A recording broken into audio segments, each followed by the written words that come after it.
ದೇವರೇ ಪರಿಶುದ್ಧನು ನೀನು, ಸರ್ವಶಕ್ತನೇ ಪರಿಶುದ್ಧನು ನೀನು, ಸದಾ ಜೀವಿಸುವಾತನೇ ಪರಿಶುದ್ಧನು ನೀನು.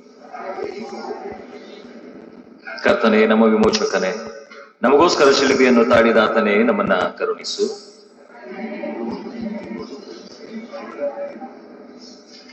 ಕರ್ತನೇ, ಪವಿತ್ರಾತ್ಮನೇ, ನಮ್ಮ ಮೇಲೆ ದಯವಿಡು.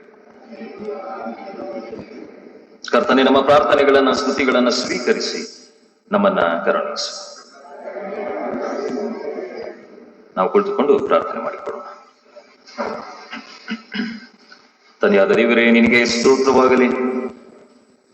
ನಿನ್ನ ಶಕ್ತಿಯಿಂದಲೂ ನಿನ್ನ ಜ್ಞಾನದಿಂದಲೂ ನೀನು ಎಲ್ಲವುಗಳನ್ನು ಉಂಟು ಮಾಡಿದವನು. ನಿನ್ನ ಕುಮಾರನನ್ನ ನಮ್ಮ ರಕ್ಷಕನನ್ನಾಗಿ ಕೊಡುವಷ್ಟು ಲೋಕದ ಮೇಲೆ ಪ್ರೀತಿ ಇಟ್ಟುವನು ಆಗಿದೆ. ಕುಮಾರನಾದ ದೇವರೇ, ನಿನಗೆ ಸ್ತೋತ್ರವಾಗಲಿ. ನೀನು ಪಾಪದ ಹೊರತಾಗಿ ಎಲ್ಲಾ ವಿಷಯಗಳಲ್ಲಿ ನಮ್ಮ ಹಾಗೆ ಆದವನು. ನಮ್ಮ ಅಪರಾಧಗಳ ನಿಮಿತ್ತ ಒಪ್ಪಿಸಲ್ಪಟ್ಟು ನಮ್ಮ ನೀತಿ ಸ್ಥಾಪನೆಯ ನಿಮಿತ್ತ ಎದ್ದು ಬಂದವನು ಆಗಿದೆ. ಪವಿತ್ರಾತ್ಮನಾದ ದೇವರೇ, ನಿನಗೆ ಸ್ತೋತ್ರವಾಗಲಿ. ನೀನು ನಮ್ಮನ್ನ ಸಕಲ ವಿಷಯದಲ್ಲಿಯೂ ಸತ್ಯಕ್ಕೆ ಸೇರಿಸುವವನು. ದೇವರ ಪ್ರೀತಿಯನ್ನು ನಮ್ಮ ಹೃದಯಗಳಲ್ಲಿ ಸುರಿಸುವವನು ಆಗಿದೆ. ತಂದೆ, ಕುಮಾರ, ಪವಿತ್ರಾತ್ಮನಾಗಿರುವ ತ್ರಯೇಕ ದೇವರೇ, ಈಗಲೂ ಎಂದೆಂದಿಗೂ ಸರ್ವ ಸ್ತೋತ್ರ ಮಹಿಮೆಗಳು ಅದು ನಿನಗೆ ಮಾತ್ರ ಉಂಟಾಗಲಿ. ಆಮೆನ್. ದೇವರ ವಾಕ್ಯ ಹೀಗೆ ತಿಳಿಸುತ್ತದೆ, ನಮ್ಮಲ್ಲಿ ಪಾಪವಿಲ್ಲವೆಂದು ನಾವು ಹೇಳಿದರೆ ನಮ್ಮನ್ನು ನಾವು ಮೋಸಪಡಿಸಿಕೊಳ್ಳುತ್ತೇವೆ ಮತ್ತು ಸತ್ಯವೆಂಬುದು ನಮ್ಮಲ್ಲಿಲ್ಲ. ನಮ್ಮ ಪಾಪಗಳನ್ನು ಒಪ್ಪಿಕೊಂಡು ಅರಿಕೆ ಮಾಡಿದರೆ ಆತನು ನಂಬಿಗಸ್ತನು ನೀತಿವಂತನೂ ಆಗಿರುವುದರಿಂದ ನಮ್ಮ ಪಾಪಗಳನ್ನು ಕ್ಷಮಿಸಿಬಿಟ್ಟು ಸಕಲ ನೀತಿಯನ್ನು ಪರಿಹರಿಸಿ ನಮ್ಮನ್ನು ಶುದ್ಧಿ ಮಾಡುವ. ನಾನು ಇದು ನನ್ನ ತಂದೆ ಬಳಿಗೆ ಹೋಗಿ ಆತನಿಗೆ, ಅಪ್ಪ, ಪರಲೋಕಕ್ಕೆ ವಿರೋಧವಾಗಿಯೂ ನಿನ್ನ ಮುಂದೆಯೂ ಪಾಪ ಮಾಡಿದ್ದೇನೆ, ಇನ್ನು ನಾನು ನಿನ್ನ ಮಗನೆನಿಸಿಕೊಳ್ಳುವುದಕ್ಕೆ ಯೋಗ್ಯನಲ್ಲ ಎಂದು ಹೇಳುವೆನು. ದೇವರ ರಾಜ್ಯವು ಸಮೀಪಿಸಿತು. ದೇವರ ಕಡೆಗೆ ತಿರುಗಿಕೊಂಡು ಸುವಾರ್ತೆಯನ್ನು ನಂಬಿರಿ. ಯಾಕೆಂದರೆ ನಮಗಿರುವ ಮಹಾಯಾಜಕನು ನಮ್ಮ ನಿರ್ಮಲ ಅವಸ್ಥೆಯನ್ನು ಕುರಿತು ಅನುತಾಪವಿಲ್ಲದವನು ಅಲ್ಲ. ಆತನು ಸರ್ವ ವಿಷಯಗಳಲ್ಲಿ ನಮ್ಮ ಹಾಗೆ ಶೋಧನೆಗೆ ಗುರಿಯಾದನು, ಪಾಪ ಮಾತ್ರ ಮಾಡಲಿಲ್ಲ. ನಾವುಗಳು ಕೂಡ ಕಳೆದ ವಾರಗಳಲ್ಲಿ ನಮ್ಮ ತಂದೆಯಾದ ದೇವರ ವಿರುದ್ಧವಾಗಿ, ದೇವ ಸೇವಕರುಗಳ ವಿರುದ್ಧವಾಗಿ, ದೇವ ಜನರ ವಿರುದ್ಧವಾಗಿ ಮಾಡಿದಂತೆ ಎಲ್ಲಾ ರೀತಿಯಾದ ತಪ್ಪು ದೋಷಗಳನ್ನು ಸ್ವಲ್ಪ ಹೊತ್ತು ಜ್ಞಾಪಕಕ್ಕೆ ತಂದುಕೊಂಡು ಯಥಾರ್ಥವಾದಂತಹ ಮನಸ್ಸಿನಿಂದ ತಂದೆಯಾದ ದೇವರ ಬಳಿಯಲ್ಲಿ ಅವೆಲ್ಲವುಗಳನ್ನ ಒಪ್ಪಿಕೊಳ್ಳೋಣ.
ಮೊದಲನೇ ಪಾಪದರಿಕೆಯನ್ನು ಒಟ್ಟಾಗಿ ನಾವು ಹೇಳಿಕೊಳ್ಳೋಣ.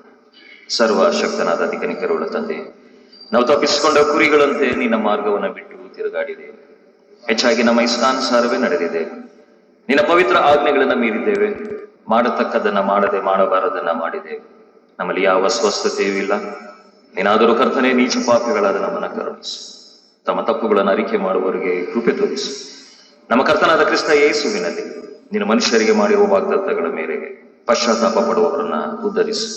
ಬಹುಕನಿಕರುಳ್ಳ ತಂದೆಯೇ, ನಿನ್ನ ಪವಿತ್ರ ನಾಮಕ್ಕೆ ಮಹಿಮುಂಟಾಗುವಂತೆ ನಾವಿನ ಮೇಲೆ ದೇವಭಕ್ತಿಯು, ನೀತಿಯು, ಸ್ವಸ್ಥ ಚಿತ್ತವುಳ್ಳವರಾಗಿ ಜೀವಿಸುವ ಹಾಗೆ ಆತನ ನಿಮಿತ್ತ ಸಹಾಯದಾಯ ಪಾಲಿಸು. ಆಮೆನ್.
ಸರ್ವಶಕ್ತನಾದ ಮಹಾಕರುಣೆಯುಳ್ಳ ಕರ್ತನು ನಮ್ಮ ಪಾಪಗಳನ್ನೆಲ್ಲ ಕ್ಷಮಿಸಿ ಪರಿಹರಿಸಿ ಬಾಳನ್ನು ತಿದ್ದುಕೊಳ್ಳುವುದಕ್ಕೆ ಸಮಯವನ್ನ ಪವಿತ್ರಾತ್ಮನಿಂದಾಗುವ ಸುಪ್ರೇರಣೆಯನ್ನ ಆಧರಣೆಯನ್ನ ನಮ್ಮೆಲ್ಲರಿಗೆ ದಯಪಾಲಿಸಲಿ. ಆಮೇಲೆ ಈ ಒಂದು ದಿವಸಕ್ಕೆ ನೇಮಿಸಲ್ಪಟ್ಟಂತ ವೇದ ಪಾರಾಯಣವನ್ನ ನಾವು ಕೇಳಿಸ್ಕೊಳ್ತೇವೆ.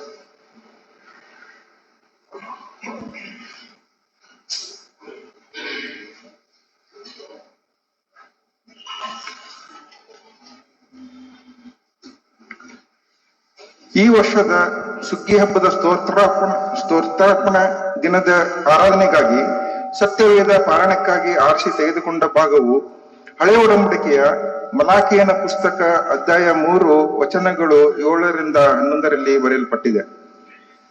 Today's reading is taken from the book of prophet Malachi chapter 3 versus from 7 to 11. ಮಲಾಕಿಯ 3ನೇ ಅಧ್ಯಾಯ ವಚನಗಳು 7ರಿಂದ 11ರವರೆಗೆ. ದೇವರ ವಾಕ್ಯಗಳನ್ನು ಕೇಳೋಣ. ನೈವೇದ್ಯವನ್ನು ಸಲ್ಲಿಸದ ದೇವದ್ರೋಹದ ಖಂಡನೆ. ನಿಮ್ಮ ಪಿತೃಗಳ ಕಾಲದಿಂದಲೂ ನೀವು ನನ್ನ ವಿಧಿಗಳಿಗೆ ಓರೆಯಾದಿರಿ, ಅವುಗಳನ್ನು ಅನುಸರಿಸಲಿಲ್ಲ. ನನ್ನ ಕಡೆಗೆ ಪುನಃ ತಿರುಗಿದರೆ ನಾನು ನಿಮ್ಮ ಕಡೆಗೆ ಪುನಃ ತಿರುಗುವೆನು. ಇದು ಸೇನಾಧೀಶ್ವರ ಯೆಹೋವನ ನುಡಿ. ಯಾವ ವಿಷಯದಲ್ಲಿ ತಿರುಗೋಣ ಎನ್ನುತ್ತೀರಾ? ನರಮನುಷ್ಯನು ದೇವರಿಂದ ಕದ್ದುಕೊಳ್ಳಬಹುದೇ? ನೀವು ನನ್ನಿಂದ ಕದ್ದುಕೊಳ್ಳುತ್ತಿದ್ದೀರಿ. ನಿನ್ನಿಂದ ಏನು ಕದ್ದುಕೊಂಡಿದ್ದೇವೆ ಎಂದು ಕೇಳುತ್ತೀರೋ? ದಶಮಾಂಶ, ನನಗೋಸ್ಕರ ಪ್ರತ್ಯೇಕಿಸಬೇಕಾದ ಪದಾರ್ಥ ಇವುಗಳನ್ನೇ. ನೀವು ಅಂದರೆ ಈ ಜನಾಂಗದವರೆಲ್ಲ ನನ್ನಿಂದ ಕದ್ದುಕೊಳ್ಳುವವರಾದ ಕಾರಣ ಶಾಪಗ್ರಸ್ತರಾಗಿದ್ದೀರಿ. ನನ್ನ ಆಲಯವು ಆಹಾರ ಶೂನ್ಯವಾಗದಂತೆ ನೀವು ದಶಮಾಂಶ ಯಾವತ್ತನ್ನೂ ಭಂಡಾರಕ್ಕೆ ತೆಗೆದುಕೊಂಡು ಬನ್ನಿರಿ. ನಾನು ಪರಲೋಕದ ದ್ವಾರಗಳನ್ನು ತೆರೆದು ನಿಮ್ಮಲ್ಲಿ ಸ್ಥಳ ಹಿಡಿಯಲಾಗದಷ್ಟು ಸುವರವನ್ನು ಸುರಿಯುವೆನೋ ಇಲ್ಲವೋ ಹೀಗೆ ಪರೀಕ್ಷಿಸಿರಿ.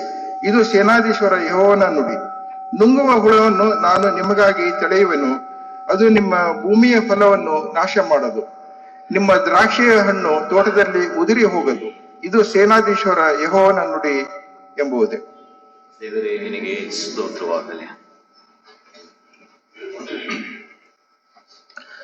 ನಾವು ದೇವರ ವಾಕ್ಯ ಸಂದೇಶವನ್ನ ಕೇಳಿಸಿಕೊಳ್ಳುವುದಕ್ಕೆ ಸಿದ್ಧವಾಗುವ ಹಾಗೆ ಕರ್ತ ಸಿದ್ಧವಾಗಿದ್ದೇನೆ. ನನ್ನ ಕೂಡ ಮಾತನಾಡುವ ಗೀತವನ್ನ ಪ್ರಾರ್ಥನಾ ಪೂರ್ವಕವಾಗಿ ನಾವು ಹಾಡಿಕೊಳ್ಳೋಣ.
ಪ್ರೀತಿ ಸ್ವರೂಪನಾದಂಥ ಸರ್ವಶಕ್ತನಾದ ತಂದೆ ಆದ ದೇವರೇ ನಿನಗಂತ ಸ್ತೋತ್ರವಾಗಲಿ ಸ್ವಾಮಿ.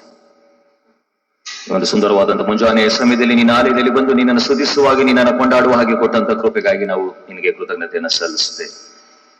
ಇವ ಸ್ವಾಮಿ ನಿನ್ನ ವಾಕ್ಯಗಳನ್ನ ನಾವು ಕೇಳಿಸಿಕೊಳ್ಳಲು ಸಿದ್ಧವಾಗಿ ಕುಳಿತುಕೊಂಡಿರುವಾಗ ಆಡುವಂತೆ ನಾಲಿಗೆಯನ್ನ ಕೇಳಿಸಿಕೊಳ್ಳುವಂತ ಪ್ರತಿಯೊಂದು ಕಿವಿಗಳನ್ನು ಇನ್ನು ಮುಟ್ಟಿ ಬಲಪಡಿಸಿ ವಾಕ್ಯವೆಂಬ ಮೃಷ್ಟಾನ್ನದಿಂದ ನಮ್ಮೆಲ್ಲರನ್ನ ತುಂಬಿಸಿ ನಡೆಸಿದೆ ಎಂಬುದಾಗಿ ಯೇಸು ಸ್ವಾಮಿಯವರ ಮೊದಲಾದ ನಾಮದಲ್ಲಿ ಬೇಡಿಕೊಳ್ಳುತ್ತೇವೆ. ಆಮೇಲೆ ಕರ್ತನಲ್ಲಿ ಪ್ರೀತಿಯುಳ್ಳ ದೇವಜನರೇ, ನಿಮ್ಮೆಲ್ಲರಿಗೂ ಕೂಡ ಈ ಒಂದು ವಾರ್ಷಿಕ ಸ್ತೋತ್ರಾರ್ಪಣೆಯ ಹಬ್ಬದ ಅಂದರೆ ಸುಗ್ಗಿ ಹಬ್ಬದ ಶುಭಾಶಯಗಳನ್ನ ಮೊದಲನೇದಾಗಿ ನಾನು ತಿಳಿಸುವಂತನಾಗಿದ್ದೇನೆ. ತಂದೆಯಾದ ದೇವರು ಈ ಒಂದು ವರ್ಷವೆಲ್ಲ ನಮ್ಮನ್ನ ಉತ್ತಮದ ರೀತಿಯಲ್ಲಿ ನಮ್ಮನ್ನ ಸಾಕಿ ಸಲಹಿ ಬೇಕಾದಂತ ಅಗತ್ಯತೆಗಳನ್ನ ಪೂರೈಸಿ ಮತ್ತು ಆತನು ನಮ್ಮ ಜೀವಿತದಲ್ಲಿ ಮಾಡಿದ ಉಪಕಾರಗಳನ್ನ ನಾವು ಈ ಸಮಯದಲ್ಲಿ ನೆನೆಸಿ ಆತನಿಗೆ ಸ್ತೋತ್ರವನ್ನ ಸಲ್ಲಿಸುವಂಥದ್ದು ನಮ್ಮೆಲ್ಲರ ಒಂದು ಆದ್ಯವಾದಂತಹ ಒಂದು ಕರ್ತವ್ಯ. ಅದರಿಂದ ಈ ಒಂದು ಸಂದರ್ಭದಲ್ಲಿ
ಬೇರೊಂದಿಲ್ಲ ಪ್ರೇರೆ. ಆದ್ರಿಂದ ಈ ಒಂದು ಕಾರ್ಯವನ್ನ ಇನ್ನು ಮುಂದಿನ ದಿವಸಗಳಲ್ಲಿ ಹೆಚ್ಚಿನ ರೀತಿಯಲ್ಲಿ ನೀವು ಮಾಡಿರಿ ಎಂಬುದಾಗಿ ಈ ಸಮಯದಲ್ಲಿ ನಾನು ಕಾರ್ಯನ ಕೊಡುವಂತವನಾಗಿದೆ.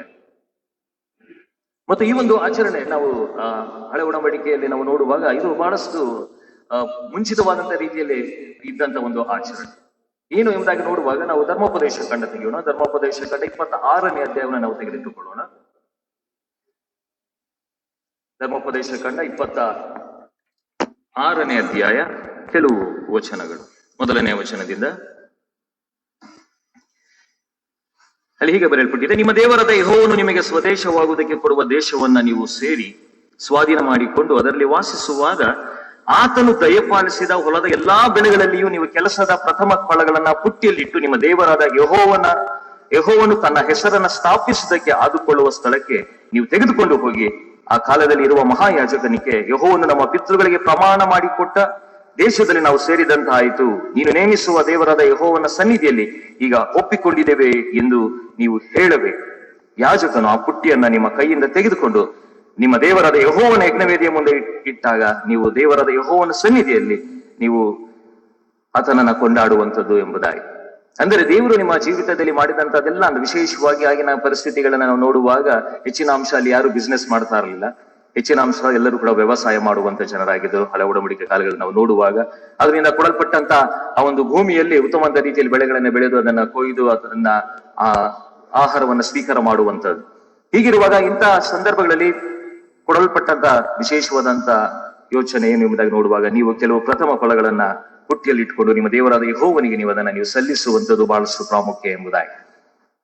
ಮತ್ತು 10ನೇ ವಚನ ನೋಡುವಾಗ, ನೀನು ಅನುಗ್ರಹಿಸಿರುವ ಭೂಮಿಯ ಬೆಳೆಯಲ್ಲಿ ಪ್ರಥಮ ಫಲಗಳನ್ನ ನಾವು ಕಾಣಿಕೆಯಾಗಿ ತಂದಿದ್ದೇವೆ, ನೀನು ಸ್ವೀಕಾರ ಮಾಡಬೇಕು ಎಂಬುದಾಗಿ ನೀನು ಪ್ರಾರ್ಥಿಸುವಂಥದ್ದು. ದೇವರಿಗೆ ನೀನು ಕೃತಜ್ಞತಾ ಭಾವದಿಂದ ಅದನ್ನು ನೀನು ಸಮರ್ಪಿಸಬೇಕು. ಮಾತ್ರೊಳದೆ ಆತನನ್ನ ನೀನು ಯೆಹೋವನ ಸನ್ನಿಧಿಯಲ್ಲಿಟ್ಟು ಆತನನ್ನು ನೀನು ಆರಾಧಿಸಬೇಕು ಎಂಬುದಾಗಿ ಎಲ್ಲ ಬರೆಯಲ್ಪಟ್ಟಿದೆ. ಈ ಎಲ್ಲ ಕಾರ್ಯಗಳನ್ನ ಇಟ್ಟು ನೀನು ಮಾಡಬೇಕಾದ ಪ್ರಥಮ ದೇವರೇ, ಕಳೆದ ವರ್ಷದಲ್ಲಿ ನನ್ನ ಬೆಳೆಗಳನ್ನ ನನ್ನ ಕೆಲಸ ಕಾರ್ಯಗಳಲ್ಲಿ ನೀನು ಸಮೃದ್ಧಿಯನ್ನ ನೀನು ದಯಪಾಲಿಸಿಕೊಟ್ಟಿದಿ ಎಂಬುದಾಗಿ ಹೇಳಿ ನೀವು ಕಾಣಿಕೆಗಳನ್ನ ಸಮರ್ಪಿಸಿದ ನಂತರ ನನ್ನ ಕೆಲಸ ಮುಗಿತು ಎಂಬುದಾಗಿ ಅಲ್ಲ, ಆದರೆ ಆತನ ಹೇಳ್ತಾ ಇದ್ದಾನೆ, ಆತನನ್ನ ನೀವು ಆರಾಧಿಸಬೇಕು. ಮತ್ತು ಆತನು ನಿಮಗೂ ನಿಮ್ಮ ಮನೆಯವರಿಗೂ ಉಂಟು ಮಾಡಿದ ಎಲ್ಲಾ ಸುಖ ಸಂತೋಷಗಳಿಗಾಗಿ ನೀವು ಲೇವಿಯರು ನಿಮ್ಮ ಮಧ್ಯದಲ್ಲಿರುವ ಪರದೇಶಿಗಳು ಕೂಡ ಸಂಭ್ರಮದಿಂದ ನೀವು ಇರಬೇಕು ಎಂಬುದಾಗಿ. ಅಂದ್ರೆ ಎಲ್ಲರೂ ಕೂಡ ಸಂತೋಷದಿಂದ ನೀವು ಇರಬೇಕು ಎಂಬುದಾಗಿ ಆತನ ಒಂದು ಚಿತ್ತ. ಆದ್ದರಿಂದ ಈ ಒಂದು ಕಾರ್ಯಕ್ಕೋಸ್ಕರವಾಗಿ ನಾವು ಈ ಒಂದು ಕಾರ್ಯಗಳನ್ನ ಮಾಡಬೇಕು ಎಂಬುದಾಗಿ ಕೊಡಲ್ಪಟ್ಟಂತ ಯೋಚನೆ. ಮತ್ತು ಎರಡನೆಯ ಪ್ರಾಮುಖ್ಯವಾದಂತಹ ಒಂದು ಭಾಗಕ್ಕೆ ಬರುವಾಗ 12ನೇ ವಚನದಲ್ಲಿ ದಶಮಾಂಶವನ್ನು ಕೊಡಬೇಕಾದಂತ 3ನೇ ಸಂವತ್ಸರದಲ್ಲಿ ನಿಮಗುಂಟಾದ ಆದಾಯದ ದಶಮ ಭಾಗವನ್ನ ಪ್ರತ್ಯೇಕಿಸಿದಾಗ ನೀವು ನಿಮ್ಮ ಊರುಗಳಲ್ಲಿರುವ ಲೇವಿಯರು, ಪರದೇಶಿಗಳು, ತಾಯಿ ತಂದೆ ಇಲ್ಲದವರು, ವಿಧವೆಯರು ಉಂಡು ಸಂತೋಷವಾಗಿರುವಂತೆ ಅದನ್ನ ಅವರಿಗೂ ಕೂಡ ನೀವು ಕೊಡಬೇಕು. ಎಷ್ಟು ಉತ್ತಮವಾದಂತ ಒಂದು ಭಾಗ. ಆದ್ರಿಂದ ಕೆಲವು ಸಮಯದಲ್ಲಿ ದೇವರ ವಾಕ್ಯದಲ್ಲಿ ನೋಡುವಾಗ ಕೆಲವು ಜನರು ಈ ಕಾರ್ಯಗಳನ್ನ ಮಾಡುವಂತದ್ರಲ್ಲಿ ಮರೆತು ಹೋದಂಥದನ್ನ ಕೂಡ ನಾವು ಬಲ್ಲಂತವರಾಗಿದೆ. ಅದರಿಂದ ದೇವರ ವಾಕ್ಯ ಯಾವಾಗಲೂ ಕೂಡ ತಿಳಿಸುವಂಥದ್ದು, ನಾವು ಏನೇ ಕಾರ್ಯಗಳನ್ನ ಮಾಡಿದಾಗ್ಯೂ ಕೂಡ ನಾವು ಕೃತಜ್ಞತಾ ಭಾವದಿಂದ, ಯಾಕೆಂದರೆ ಧರ್ಮೋಪದೇಶಗಳ 16ನೇ ಅಧ್ಯಾಯದ 16ನೇ ಮತ್ತು 17ನೇ ವಚನದಲ್ಲಿ ನಾವು ನೋಡುವಾಗ ಒಂದು ಭಾಗ ಅಲ್ಲಿ ಬರೆಯಲ್ಪಟ್ಟಿದೆ. ಅಲ್ಲಿ 2ನೇ ಭಾಗದಲ್ಲಿ ನೋಡುವಾಗ ಒಬ್ಬರು ಕೂಡ ಕೈಯಲ್ಲಿ ಕಾಣಿಕೆ ಇಲ್ಲದೆ ಆತನ ಸನ್ನಿಧಿಗೆ ಬರಕೂಡದು. ಧರ್ಮೋಪದೇಶ ಕಂಡ 16:16ನಲ್ಲಿ ಒಬ್ಬರು ಕೂಡ ಕೈಯಲ್ಲಿ ಕಾಣಿಕೆ ಇಲ್ಲದೆ ಆತನ ಸನ್ನಿಧಿಗೆ ಬರಕೂಡದು. ಪ್ರತಿಯೊಬ್ಬನು ತನಗೆ ಯೆಹೋವನು ಅನುಗ್ರಹಿಸಿದ ಆದಾಯದ ಮೇರೆಗೆ ತನ್ನ ಶಕ್ತಾನುಸಾರವಾಗಿ ಕೊಡಬೇಕು.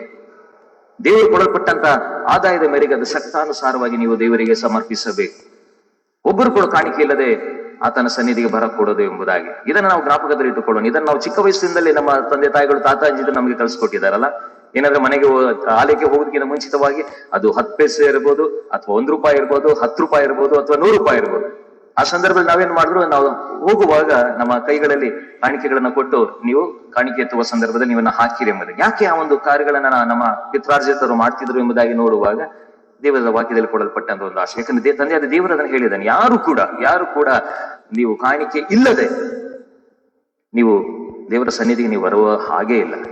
ಹೀಗಿರುವಾಗ ಇಂಥ ಒಂದು ಭಾವವನ್ನು ನಾವು ಇಟ್ಟುಕೊಳ್ಳುವಾಗ ದೇವರು ಇನ್ನೂ ಕೂಡ ಒತ್ತಿ ಮುಂದಿನ ಭಾಗವನ್ನು ಅದನ್ನ ತಿಳಿಸ್ಕೊಳ್ಳುತ್ತಾನೆ. ಅದೇ ನೀವು ನೋಡುವಾಗ, ನಿಮಗುಂಟಾದ ಆದಾಯದ ದಶಮ ಭಾಗ, ನೀವು ಕೆಲಸ ಕಾರ್ಯಗಳನ್ನ ಮಾಡುತ್ತಿರುವಂತಹ ಸಂದರ್ಭಗಳಲ್ಲಿ ನಿಮ್ಗೆ ತಂದೆಯಾದ ದೇವರು ಕೊಡಲ್ಪಟ್ಟಂತ ಆ ಒಂದು ದಶಮ ಭಾಗ, ಅಂದ್ರೆ 10ನೇ ಒಂದು ಭಾಗ ನೀವು ಅದನ್ನ ದೇವರಿಗೆ ಸಮರ್ಪಿಸಲೇಬೇಕು. ಇನ್ನು 9 ಭಾಗ ನೀವು ಎಂಜಾಯ್ ಮಾಡುವುದು.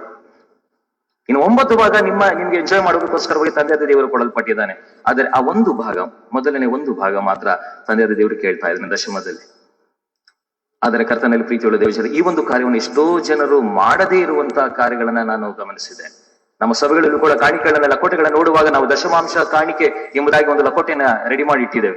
ಯಾಕೆಂದ್ರೆ ಇದು ಆಗ್ಲೇ ನಾನು ಈ ಒಂದು ವಿಚಾರದಲ್ಲಿ, ಈ ಒಂದು ವಾಕ್ಯದಲ್ಲಿ ನಾನು ಮಾತನಾಡ್ತಿರುವಂತ ನಮ್ಮ ಸಭೆಯಲ್ಲಿ 3ನೇ ಬಾರಿ.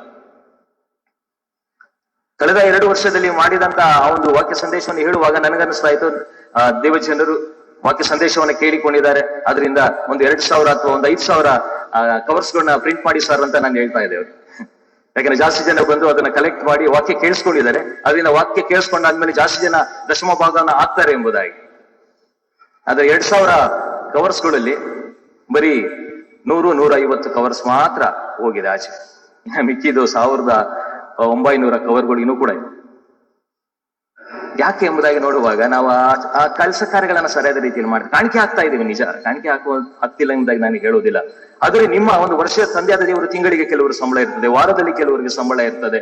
ಅಂತ ಒಂದು ಸಂದರ್ಭದಲ್ಲಿ ನೀವು ಬಂದಂತ ಎಲ್ಲಾ ಆದಾಯದಲ್ಲಿ ವಾಕ್ಯ ಅದೇ ತಿಳಿಸೋದು. ನಿಮ್ಮ ಆದಾಯದ ದಶಮ ಭಾಗ, ನಿಮಗುಂಟಾದ ಆದಾಯದ ದಶಮ ಭಾಗದಲ್ಲಿ ಭಾಗವನ್ನು ನೀನು ಸಮರ್ಪಿಸಲೇಬೇಕು.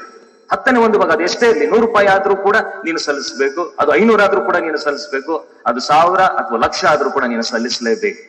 ಇದು ದೇವರು ಕೊಡಲ್ಪಟ್ಟಂತ ಒಂದು ಆಜ್ಞೆ.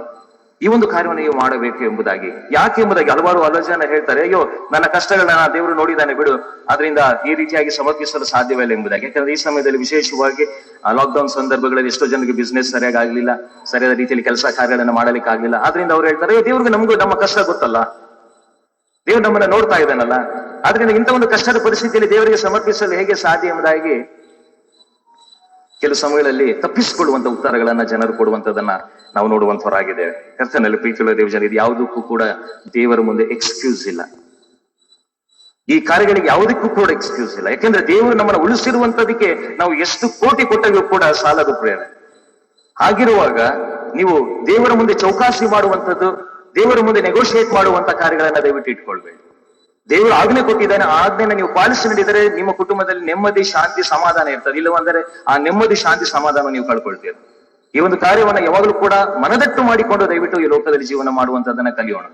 ಯಾಕಂದ್ರೆ ನಿಮ್ಗೆ ತಂದೆಯಾದ ದೇವರು ಕೊಡಲ್ಪಟ್ಟಂತ ಆದಾಯದ ದಶಮ ಭಾಗ, 10ನೇ 1 ಭಾಗ ಮಾತ್ರ ನೀವು ದೇವರಿಗೆ ಏನ್ ಸಮರ್ಪಿಸಬೇಕಾದಂಥದ್ದು, ಆ ಸಮರ್ಪಿಸುವಂತದನ್ನ ದಯವಿಟ್ಟು ನೀವು ಅದನ್ನ ದೇವರಿಗೆ ಕೊಡ್ಲೇಬೇಕು. ಇಲ್ಲಾಂದ್ರೆ ವಾಕ್ಯ ಏನೇ ಹೇಳ್ತಾ ಇದೆ ಎಂಬುದಾಗಿ ನೋಡುವಾಗ ಕಟುವಾಗಿ ಹೇಳ್ತೇನೆ, ದಯವಿಟ್ಟು ಬೇಜಾರು ಮಾಡ್ಕೊಳ್ಳುವಂತದ್ದಲ್ಲ.